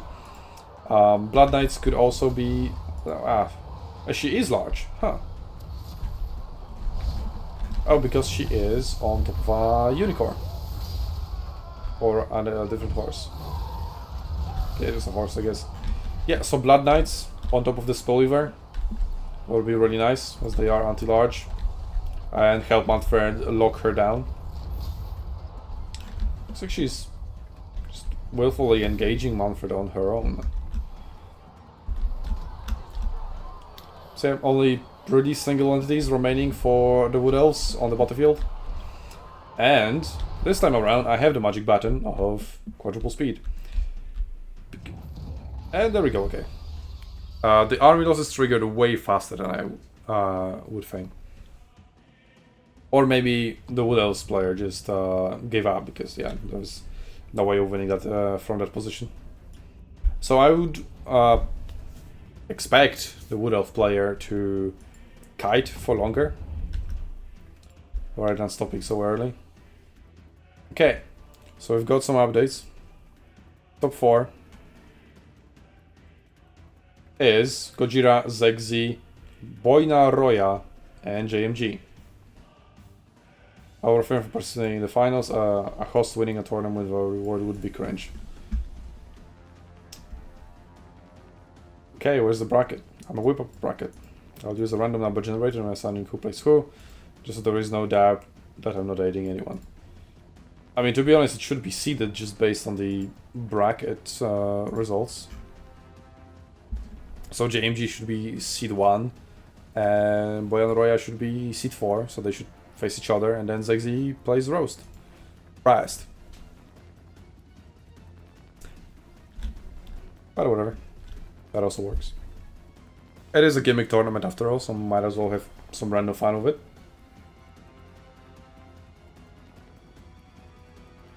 It looks like the bracket is about to be posted, so me going for a replay is also quite perfectly timed.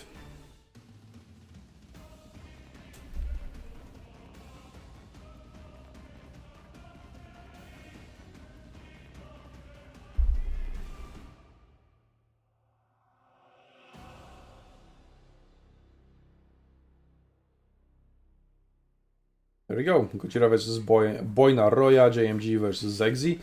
It's JMG versus Zegzi a matchup we've seen, right? Yep. Okay, so let's watch Gojira versus Boina Roya, because we haven't covered Boina Roya at all. Or is Roja? Roja? Who knows? I mean, he knows. RMTK, is that... That might be a Spanish clan, so probably Roja then.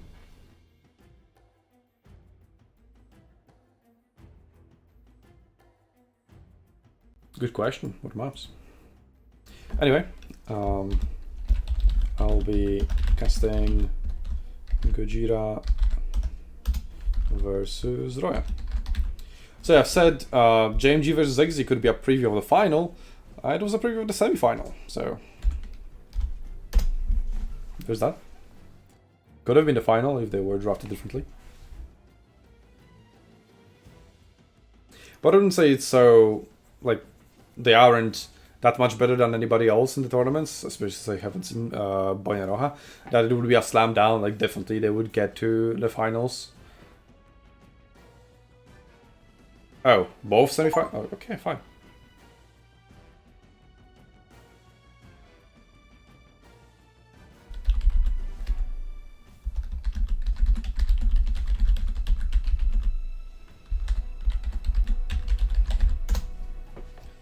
That is a very difficult word to spell. I hate all those those words.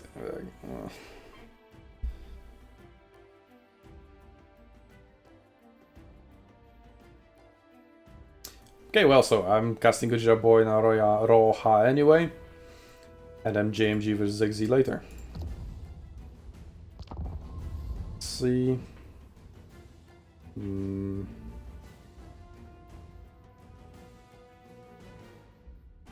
No, Zegzi not.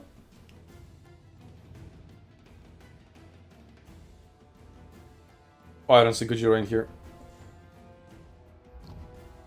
Okay, I just saw it here. Destro, Bestro. So that's some of them.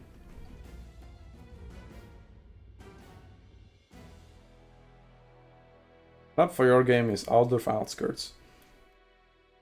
Map for finals will be Pillar of Bone.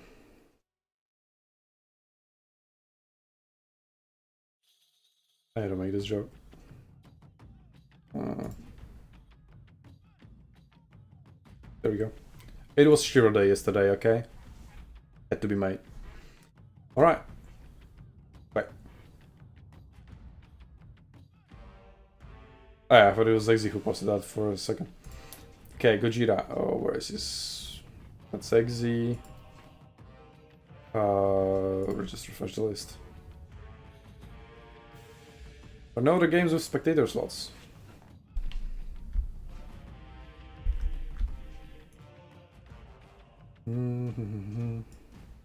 Oops. Let's copy that. I mean, if I join for... Oops. If I join for the code, that's going to put me as a player, not as a host. Yeah, game full, but it should show up here. But there's no spectator slot.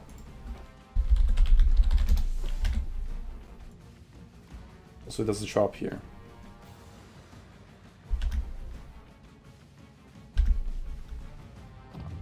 Do it again. Is it this one?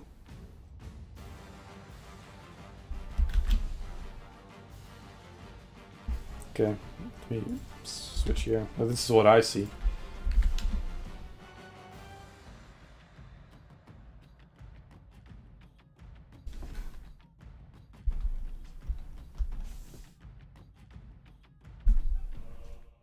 I mean, I've watched Gojira's battle earlier on, so...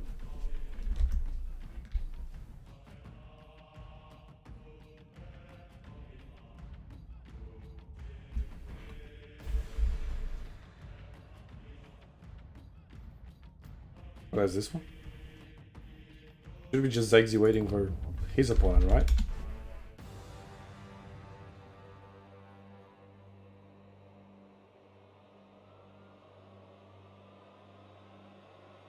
Yeah, it's Zexy versus...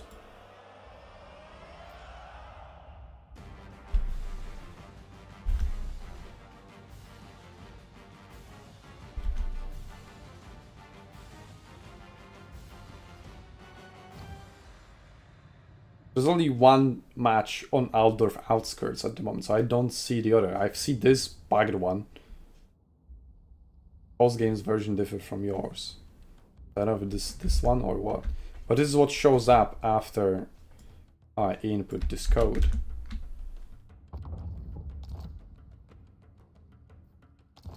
Or is it Destro Bestro now? Yeah, I expected.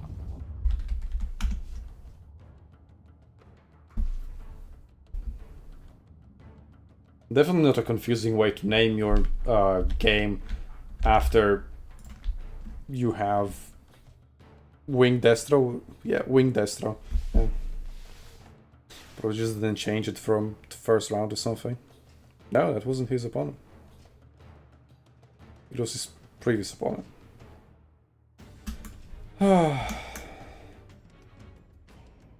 Well, I got in, so that counts.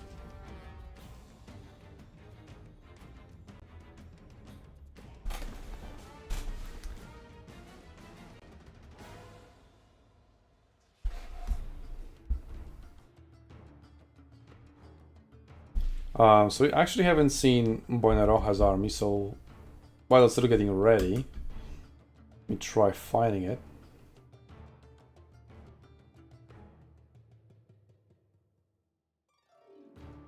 Oh, never mind.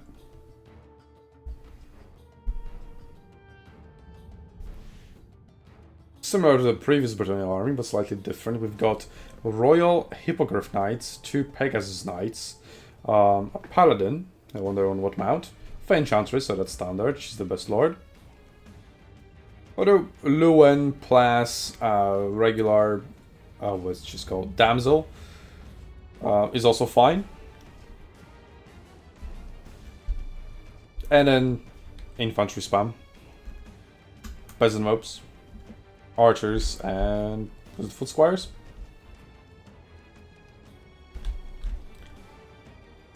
So very much an anti-infantry army, not very much anti-large. But then again, for greenskins, not many large entities for them. Lol.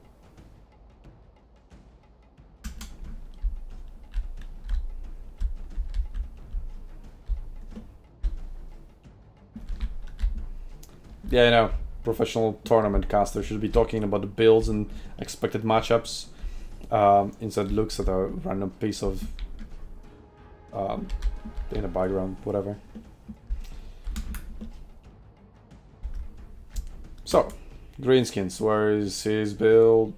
Gojira lost, like, joined like last, so it should be like down here. Can't see it. Oh, there we go. We do have the trolls, yeah.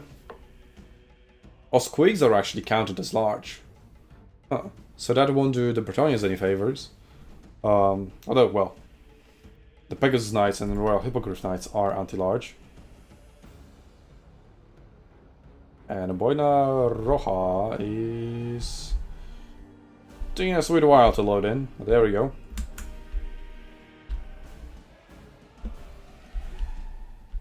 Her thought I had a potato PC. Oh, they actually aren't anti-large, they're just armor piercing. So it's just the Pegasus Knights who are anti-large. And then I guess Royal Pegasus Knights are both armor piercing and anti-large. Can't remember. Yeah, and it was foot squires mixed with spear arms with shields.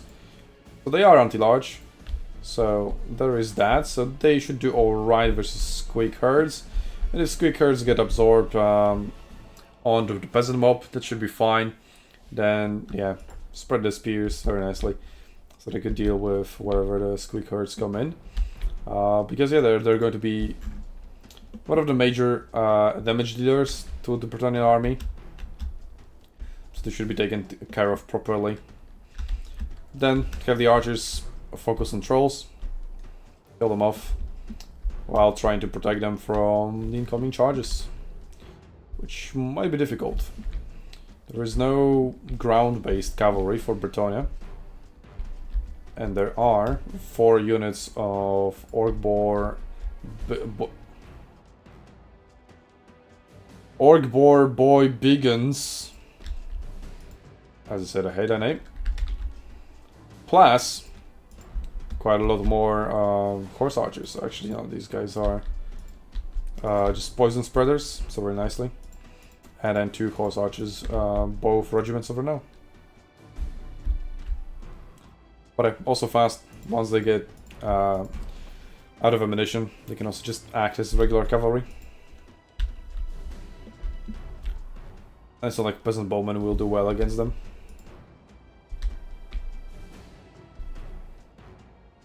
They have 10-14 stats, that's really, really bad.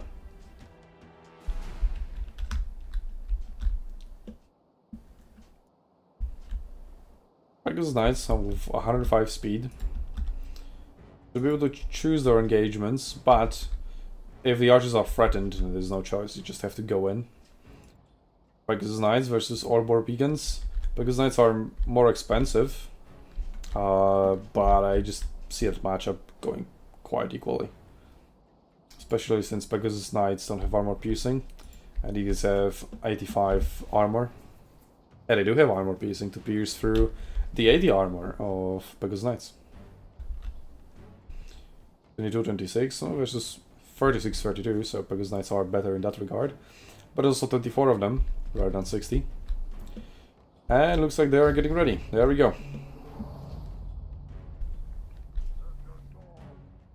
Not much kiting opportunities, and I would much rather see the peasant bowmen closer to the front line, like right behind the peasant mobs, or maybe even in front.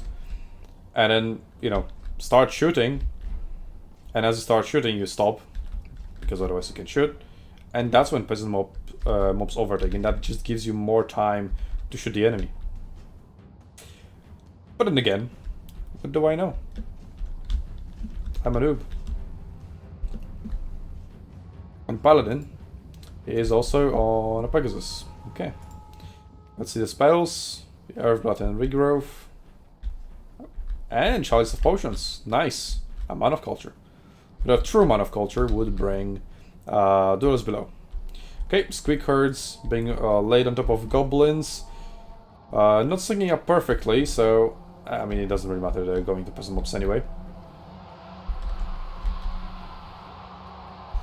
So that's fine. I think archers just didn't have much time to shoot. I mean, they'll have time to shoot now anyway. But it is a very passive deployment. And okay, Orc-Boar begins into Spearman Arms with shields. I would rather use the Forest Goblin Spider Riders because they have poison and are less valuable. Then Orc-Boar begins into the archers, so the other way around. And yeah, there we go, that's what I said. They don't get to choose their engagement. Like, once your archers are getting threatened, you have to engage them. So that's what they did. And Royal Hippogriff Knights, I mean, they're absolute killers. So they just wrecked that cavalry and very, very quickly. Pegasus Knights actually catching the Goblin Riders there. I mean, they are faster, but it's 2 units of Pegasus Knights committed over there, while the rest of the cavalry is just ravaging the flanks. What the hell happened here? I wonder. Well, Squeak Herd has managed to punch through the front line and into the archers as well. Foot Squires are definitely not doing well. Has Chalice of Potion been used? Because holy shit, this is a good place to use it. Or here. It has not been used yet. I mean, the sooner the better, because the blobs are going to get only smaller and smaller. Unless we're talking about very late game engagements. But I think a good enough target has presented itself. Or over here, right now we've got a unit of Orbor Beacons and Azak. I mean, I'm gonna hit Azak anyway. Well, trolls have been routed. They might return and get over here. Azak should probably just keep spamming Spirit Leeches. Okay. Sure. That's why I like Choice of Potions though. Like, look at that damage. Beautiful. I should it was used on more than just one unit. Also wasn't dodged at all. Which it could have. At least slightly. Well, Bretonnia is slowly pulling ahead. And to my understanding, this is best of 1. Only finals is going to be best of 3. Or maybe not even. Spirit Leech now being cast on Pegasus Knights. Okay, good enough target. But I think yeah, Royal Hippogriff Knights would be a much better target. So the Bretonnia infantry pretty much absolutely wiped off the floor. We still see half a unit of foot squires, and here amongst the chaos, a unit of spearmen at arms with shields and spears. Because they're spearmen, haha.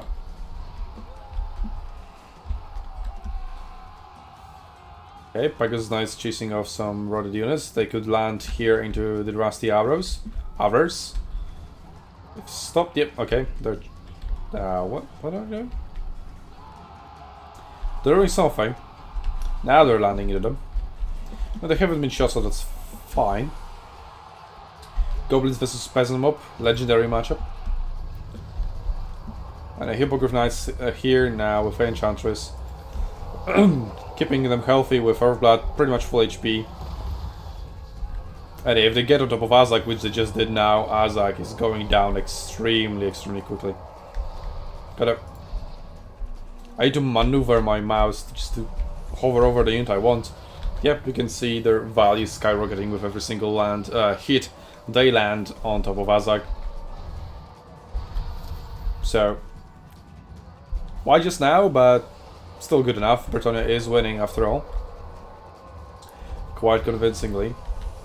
Although it has fewer units, these Pegasus Knights aren't very healthy. So they should get terror routed off of Azak. Well, they are holding. And now they are not being healed. They should be healed. With Fey Enchantress here. Is that regrowth? It is regrowth, yep. And yeah, Gojira just gave up. So well played to Boina Roja.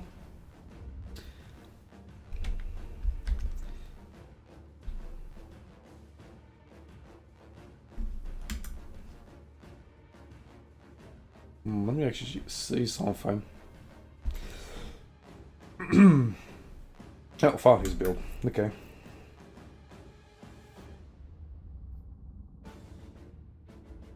So Orc Boar Begins? Yay. They did well, apart from this unit. Still 123 kills. So it's probably mopping up peasants.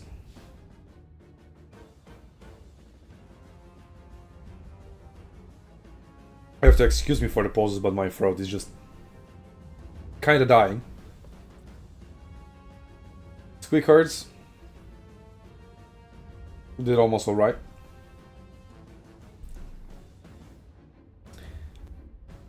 Same for goblins.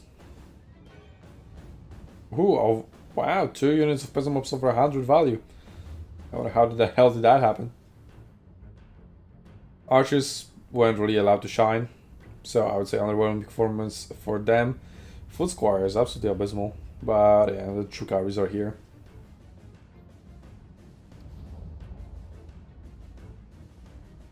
Alright, let's move over to the next match, which is Zegzi versus JMG.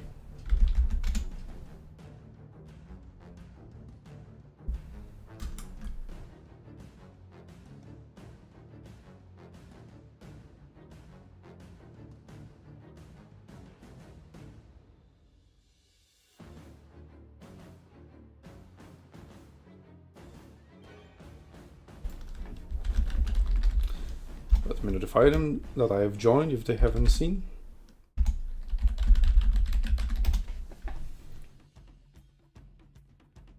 Yep, Zex is ready.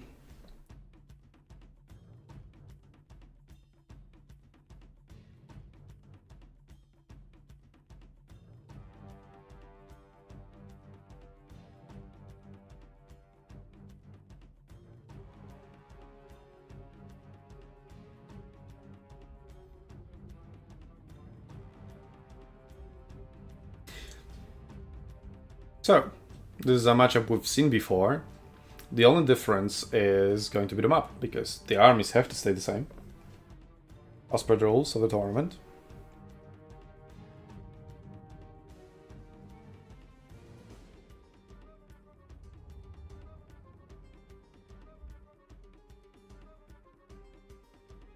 We're almost out of Rome 1 music. As much as the soundtrack is godlike, it is kind of short.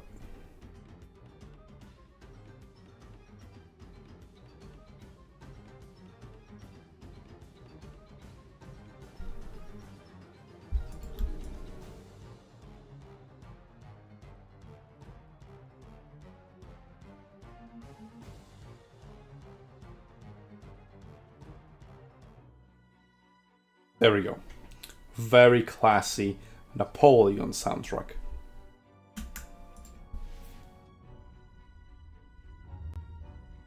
So, 2 Bretonnian armies in the semi-finals. 1 already in the final.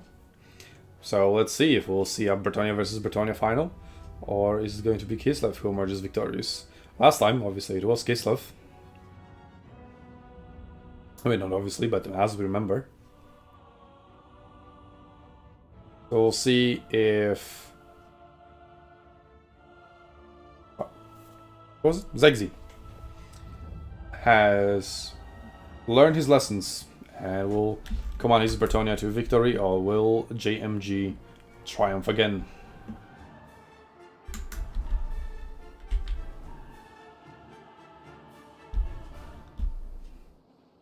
Orgasm. Napoleon soundtrack. 10 out of 10.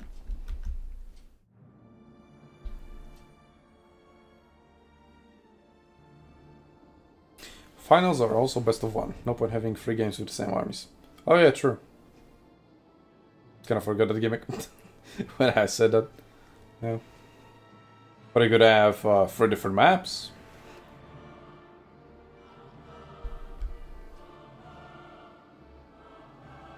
Gajira says, as a glitch G, man for no reason than land. You could also have a match for 3rd place. That would be cool.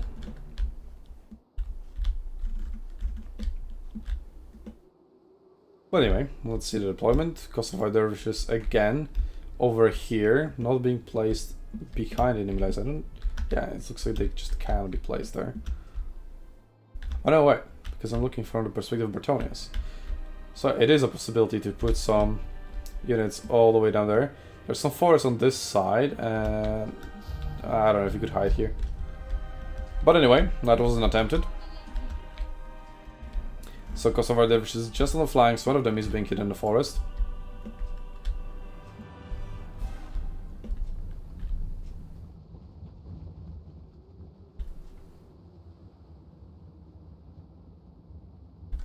We have only 3 peasant mobs, not 5. So as long as they're placed nicely, maybe they can get armored Khazars all to focus on them. But then all JMG needs to do is just click on the right unit and they'll shoot the right unit.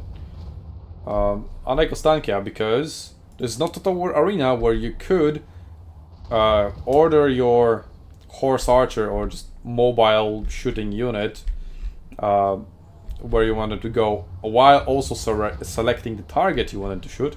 But yeah, perfect blow up here. So disposable archers have a ton of targets in their sights, but they're just pushing forward. Flesh to stone for foot squires, and a right decision. Like now charging into the other foot squires,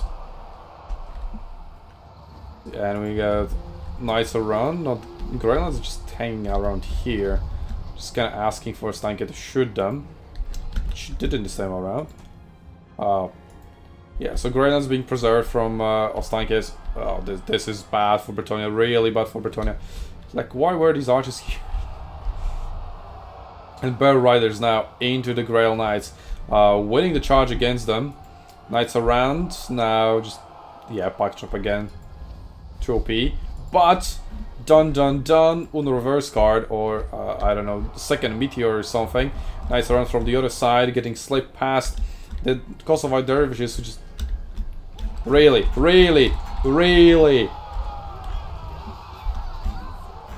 Unless he just changed the order. I don't think that was the case. If it... Oh. Painful to watch. I'll leave it at that as again. War Bear Riders aren't doing anywhere as good as they were before. Here comes Flock of Doom. But if there was Chalice of Potion landing here, these two units would be instantly wiped out. Then again, the argument can be made that if Fey Enchantress was equipped with the Chalice of Potions, then JMG wouldn't blow up like that. Knights are now finally getting into the action ambush. So the other guys who were approaching them from the front actually decided to disengage and go towards the Kosovo Dervishes, as do the Pegasus Knights, trying to free out these regular peasant bowmen to fight some shots into the War Bear Riders, maybe. Grail Knights now joining the fray. Fey Enchantress cycle charging, and we've got more infantry converging onto that blob, and 3 units of archers shooting there. So that should be pretty alright. Let's see if they are racking up any value. Not a lot, sadly. I mean, they aren't very good archers, but they're still archers. Yeah, all 5 units of archers shooting into the blob. So should be alright damage being dealt there. Kosovo Dervishes about to be finished. The Bayar Blood passive is now kicking in. But once these 2 units of cavalry are getting free, they can join the fray here. But still 3 units of armored Khazars going strong in here. And again, just have an AoE spell in your disposal. Because if you don't, you're missing out on all these opportunities. I don't know what spell is that and who is casting that. No. No idea. Please tell me in the chat. But yeah, that blob is slowly for Kislev. Costa is there, but it's not like they can do much, although archers could just turn around and focus them for a little bit. But another blob has been, well, stopped, I guess. The armored Khazars are emerging from there. Kosach is just going to go into melee, because why not? Seems like a better idea, actually. They were spread a little bit differently. They could attack 2 units at the same time. Now I'll change the target so to prevent this unit from shooting as well. But it's actually a very quick route as well. I mean, yeah, the Britannian morale isn't anything to write home about. The polearms are finally making their way over to the blob. Also much rather see more Metatons with polearms. Anti-large armor piercing, they're just good all-rounders. Well, foot squires. Still having half the unit, half the strength. Fey Enchantress could heal them. She's got a regrowth, Earthblood. You're also healing that. Favor of the Fey there, plus 40 melee attack. So, well, they're not landing good hits, not at all. No, they're just getting wrecked. But Warbear Riders Regiment of Renown has been routed now, with just 56 HP remaining. The other Warbear Riders were probably wrecked earlier. Yeah, there we go. So no Warbear Riders anymore. Mother Stankia, also low on health. But the Patriarch is going strong. Fey Enchantress also very low. And just a bunch of routing Bretonnian infantry. Not much cavalry left, and there we go, army losses. Kind of scattered. So close, but not quite. So the Pyrrhic victory isn't necessarily an accurate description there.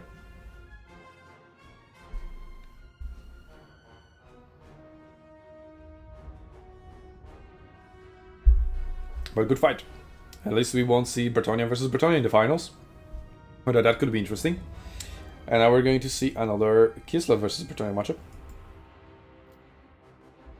if there is no match for third place.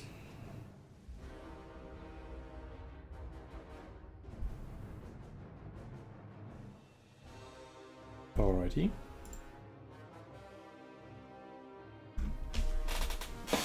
Let's get a final. JMG versus Boina Roja.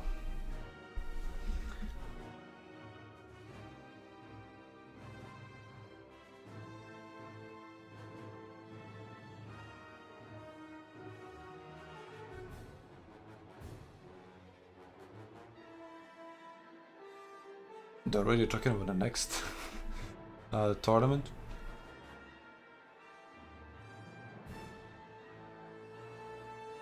Oh, whatever.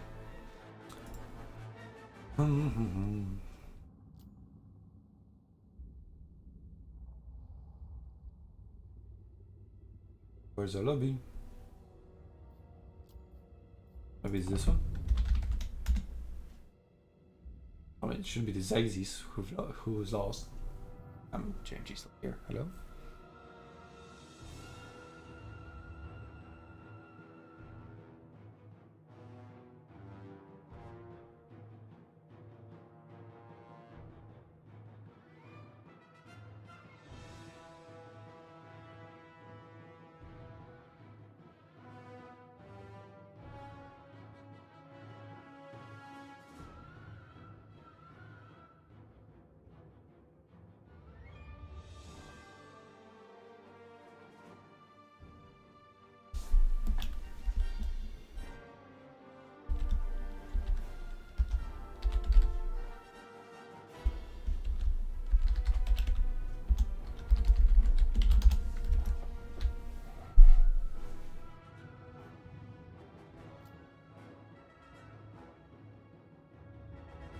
What is going on? Where's the final? Hello?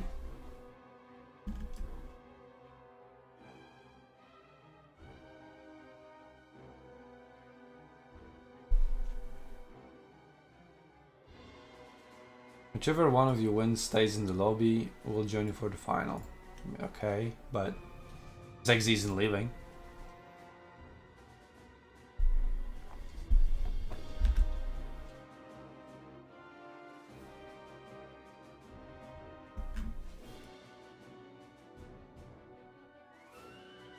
But JMG just hosted his own.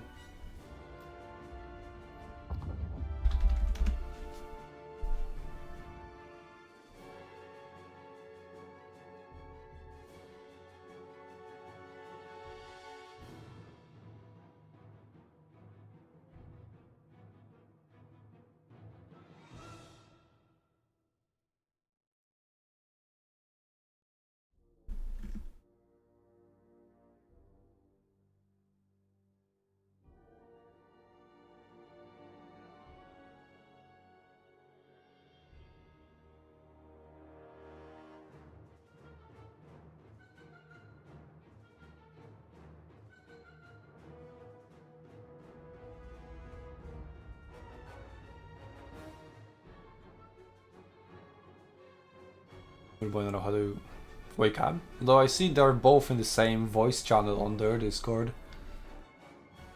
JMG's even streaming.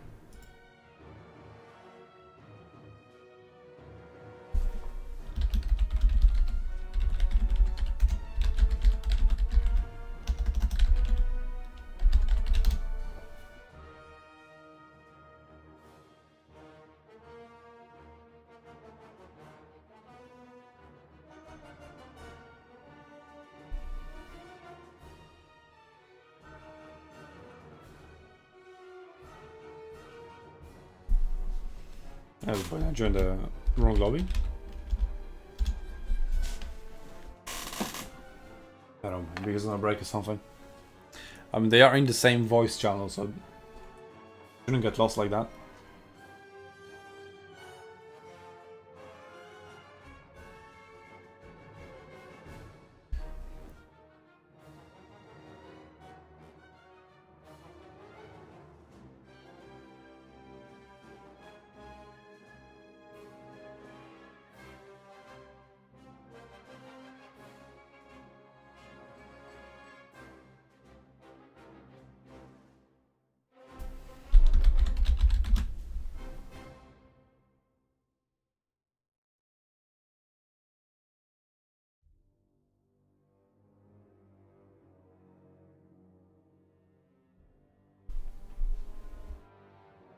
Boina is coming in a little. Well, I mean, I could go and watch a replay. I still have one as backup.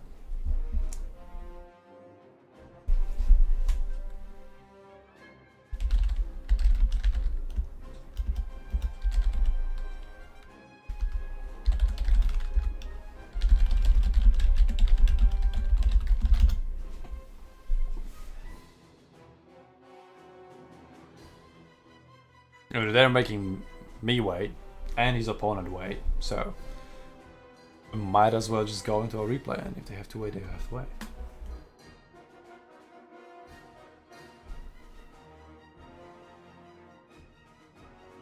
I have no idea, the balance should be fast. Should, yeah. It's always like that. Hey, I'll be back in a minute. Comes back in 10.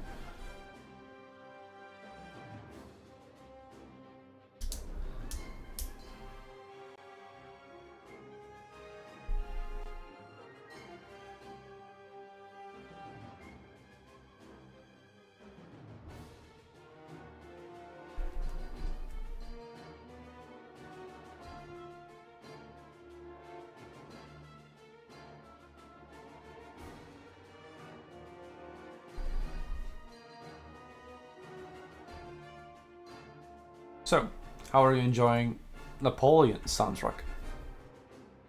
It's also very good, but very short.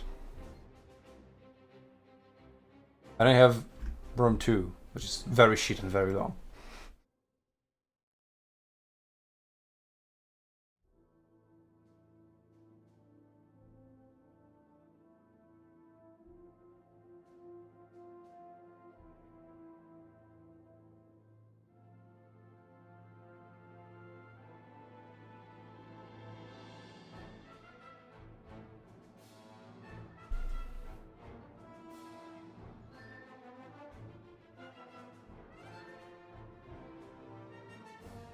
He is here.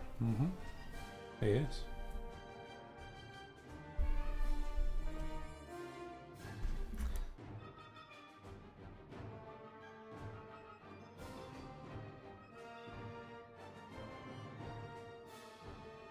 So, let's set it up with the GOAT soundtrack.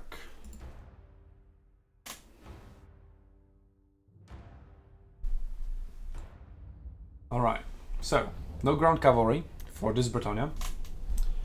Bad, very powerful Royal Hippogriff Knights. And they're going against Warbear Riders, who are also very powerful and also armor piercing. I'll have to check their damage values, but I think Royal Hippogriff Knights are slightly higher, right? It's like 130 versus 110. And being flying gives you quite an advantage. But it also costs a little bit more. I don't remember their costs though. I'm not that well versed in Warhammer 3 yet.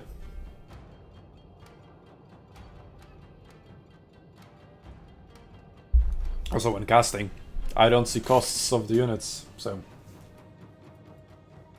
kind of difficult to learn. I will just need to go and build some of my own armies. I mean, I was participating in some tournaments. I am participating in some tournaments here and there when I feel like it.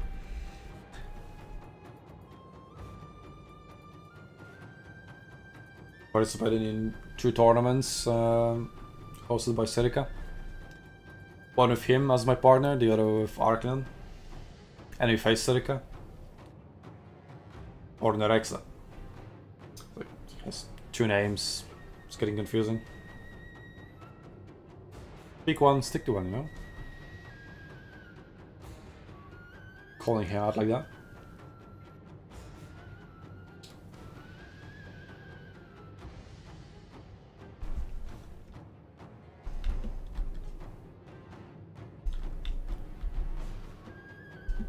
Alright, let's see.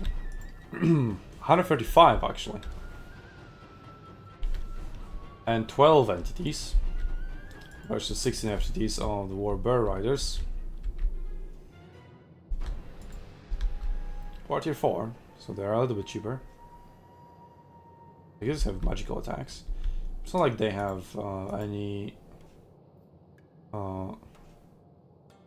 physical resist. No, they don't.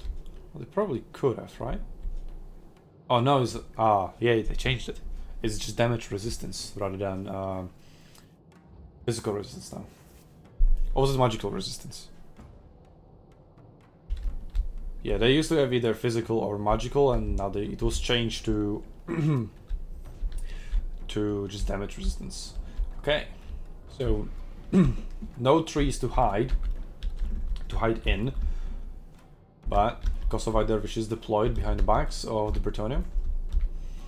I mean, 92 speed, Pegasus have 105, Hippogriff Knights, okay, 90. But you should be able to easily intercept them.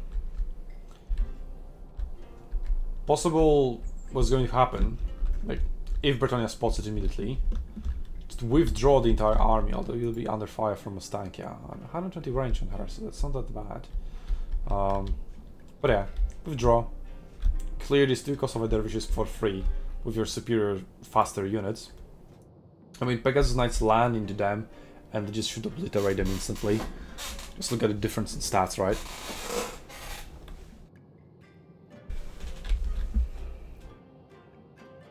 And buy time for them, for the Pegasus Knights to deal with them and return while kiting. And the archers outrange armored Kossars and Ostankia. And also action ambushers, just slightly. You know the horrors of the deep forest. Yeah, I should have. You know what lies in store for those who oppose me. Take heart, for today on your side. Okay. Kosovite dervishes either not spotted or ignored. Okay, good job on the paladin to just get Ostankia's attention so that she can maneuver and shoot the desired targets at the same time. Peasant mobs already in range. Kosovite dervishes on the move. Yeah, if Boy and Roha wants to tell us in the comments later on. I would like to know if you just spotted that or not. Oh, archers being blobbed up with foot squires. Wait, why are they still walking forward? You have the entire army in range. Just pick something and start shooting, right? Pegasus Knights behind the enemy lines. I mean, the only thing they're threatening is hammer and anvil. Spin-off well, just the hammer, I guess. And you've got the Royal Hippogriff Knights screening them. Wakadoon. Just not reacting. It's kind of not a play I would be expecting out of somebody who participates in the finals. Like, just spot them. And there we go, finally reacting. But not after 2 units of Peasant Bowmen have been taken out. Warbear Riders now pushing into...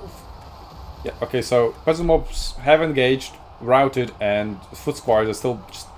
They're standing in the middle. God damn it. And of course archers just charging into the Peasant Bowmen. So yeah, well, Peasant Bowmen definitely win the range matchup. They don't win the melee matchup. Royal Hippogriff Knights coming in, trying to punish the horse archers, but is that really the best target you can possibly think of at the moment? Pegasus Knights also, I mean, yeah, OP. So Armor Khazars chipping in, although they're almost out of ammunition. But yeah, Pegasus Knights don't have a good time over there. They haven't really influenced the frontline matchup. Armor Khazars aren't doing that well against the Spearman arms here, which is kind of surprising. Okay, they're almost full HP though. It's just a slow fight. Foot Squires though are doing alright. But I don't think it's alright enough. Looking at the values though, it's literally equal at the moment, just going back and forth. Anyway, skill differences. Pegasus Knights finally landing into action ambushes, but the backdrop gave them enough time to summon the Warbear Riders Regiment of Renown as backup. 375, not that good, but getting rid of the Pegasus Knights is very, very valuable, which might not necessarily be reflected here. just how long is that? 25 seconds and 3 uses. What? Ridiculous, 25 seconds. Pegasus and I still haven't taken out the horse archers. Like again, is that really the best target you could think of? So when you're attacking action ambushes, like players should have learned this by now, use 2 units. 1 unit can just be stopped. 2 units can't. Big brain. Very big brain. I know. Wow. How am I this good to come up with such unorthodox solutions? Well, Kislev now, slowly inching ahead. At least in damage dealt. By Enchantress has healing, obviously. But you know, just the eye test isn't really favorable towards Britannia at the moment. The Royal Hippogriff Knights have joined the fray. They have only lost a single model. Now, with Rigorov being cast on them, they're going to bring quite a lot of value in here. So finally, engaging the right fights. Armor Khazars out of ammunition there. But they're still very capable melee fighters. Lots of just scattered Britannia units, although some of them are rallying back, and these armors Khazars, fighting peasant mobs, so who knows. And Choice of Potions! I said if Choice of Potion was available to the previous Fey Enchantress, would we see blobbing like that? And yes we did. And Choice of Potion landed nicely into the Warbear Riders. Although they're still hanging on strong, and the Royal Hippogriff Knights have been routed. 4 of them taken down, so they can still be brought back to decent health. But what? Where did Fey Enchantress go? Oh, she's chasing off the Patriarch. Well, the Patriarch has been dealt with, so that's a positive. How's the Stankia doing? Oh, she's chasing off the Royal Hippogriff Knights, trying to make sure they don't come back. But they did. And now, Mother Stankia is out of position, but so is Fey Enchantress. So it really depends on whether they can keep their morale. Magic is going to lower their morale a little bit, but charging and starting winning a fight should be alright for them. The Warbear Riders have been summoned, the Riders of Thor, of Brothers of Thor. They should run away. Yeah, now tanking the charge is devastating for them. So the biggest asset Britannia had is now pretty much lost. Fey Enchantress left here alone. The others below would be decent here. She doesn't have it. Choice of Potion is also a possibility. Just charge in there, maybe the armor because I just blow up around you. But it looks like a JMG is unblobbing. Oh, perfect Choice of Potion target here. And it should be off cooldown. Oh, 0 uses. Okay, so I've missed one of the uses earlier. Never mind then. Friendly fire. Oh, maybe not really. Well, some Britannia units are coming back, but it's not much. And they're all garbage quality. The armor Khazars can just do whatever they want with them. Vostankia charging in as well. 2k value, easily. Warbear Riders, another 2k value. And the Riders of Thor, all Riders of Thor, also 2k value. Yep, the true carries, and Armor Khazar is just a very, very hard front line. Yeah, 4 to 5 units alive, all of them, all above half HP, maybe besides this one. Balin coming back, and so did the Royal Hippogriff Knights, but now they've lost most of their models, soldiers, whatever you want to call them. And now they're routed for the 3rd time, which means they are shattered. And Warbear Rider is still going strong. Fey Enchantress is very ill equipped to deal with them. It's very much G. But Boyanoha is fighting until the end, not giving up. But there should be an army losses now, anytime now. And there we go. GG. That concludes the tournament with JMG scoring a lossless run. So overall, going 6-0. Very good build. Warbear Riders and Mother Ostankia. And Action Ambushers. Although we haven't seen a single player sending 2 units at the same time after the Action Ambushers. And the one time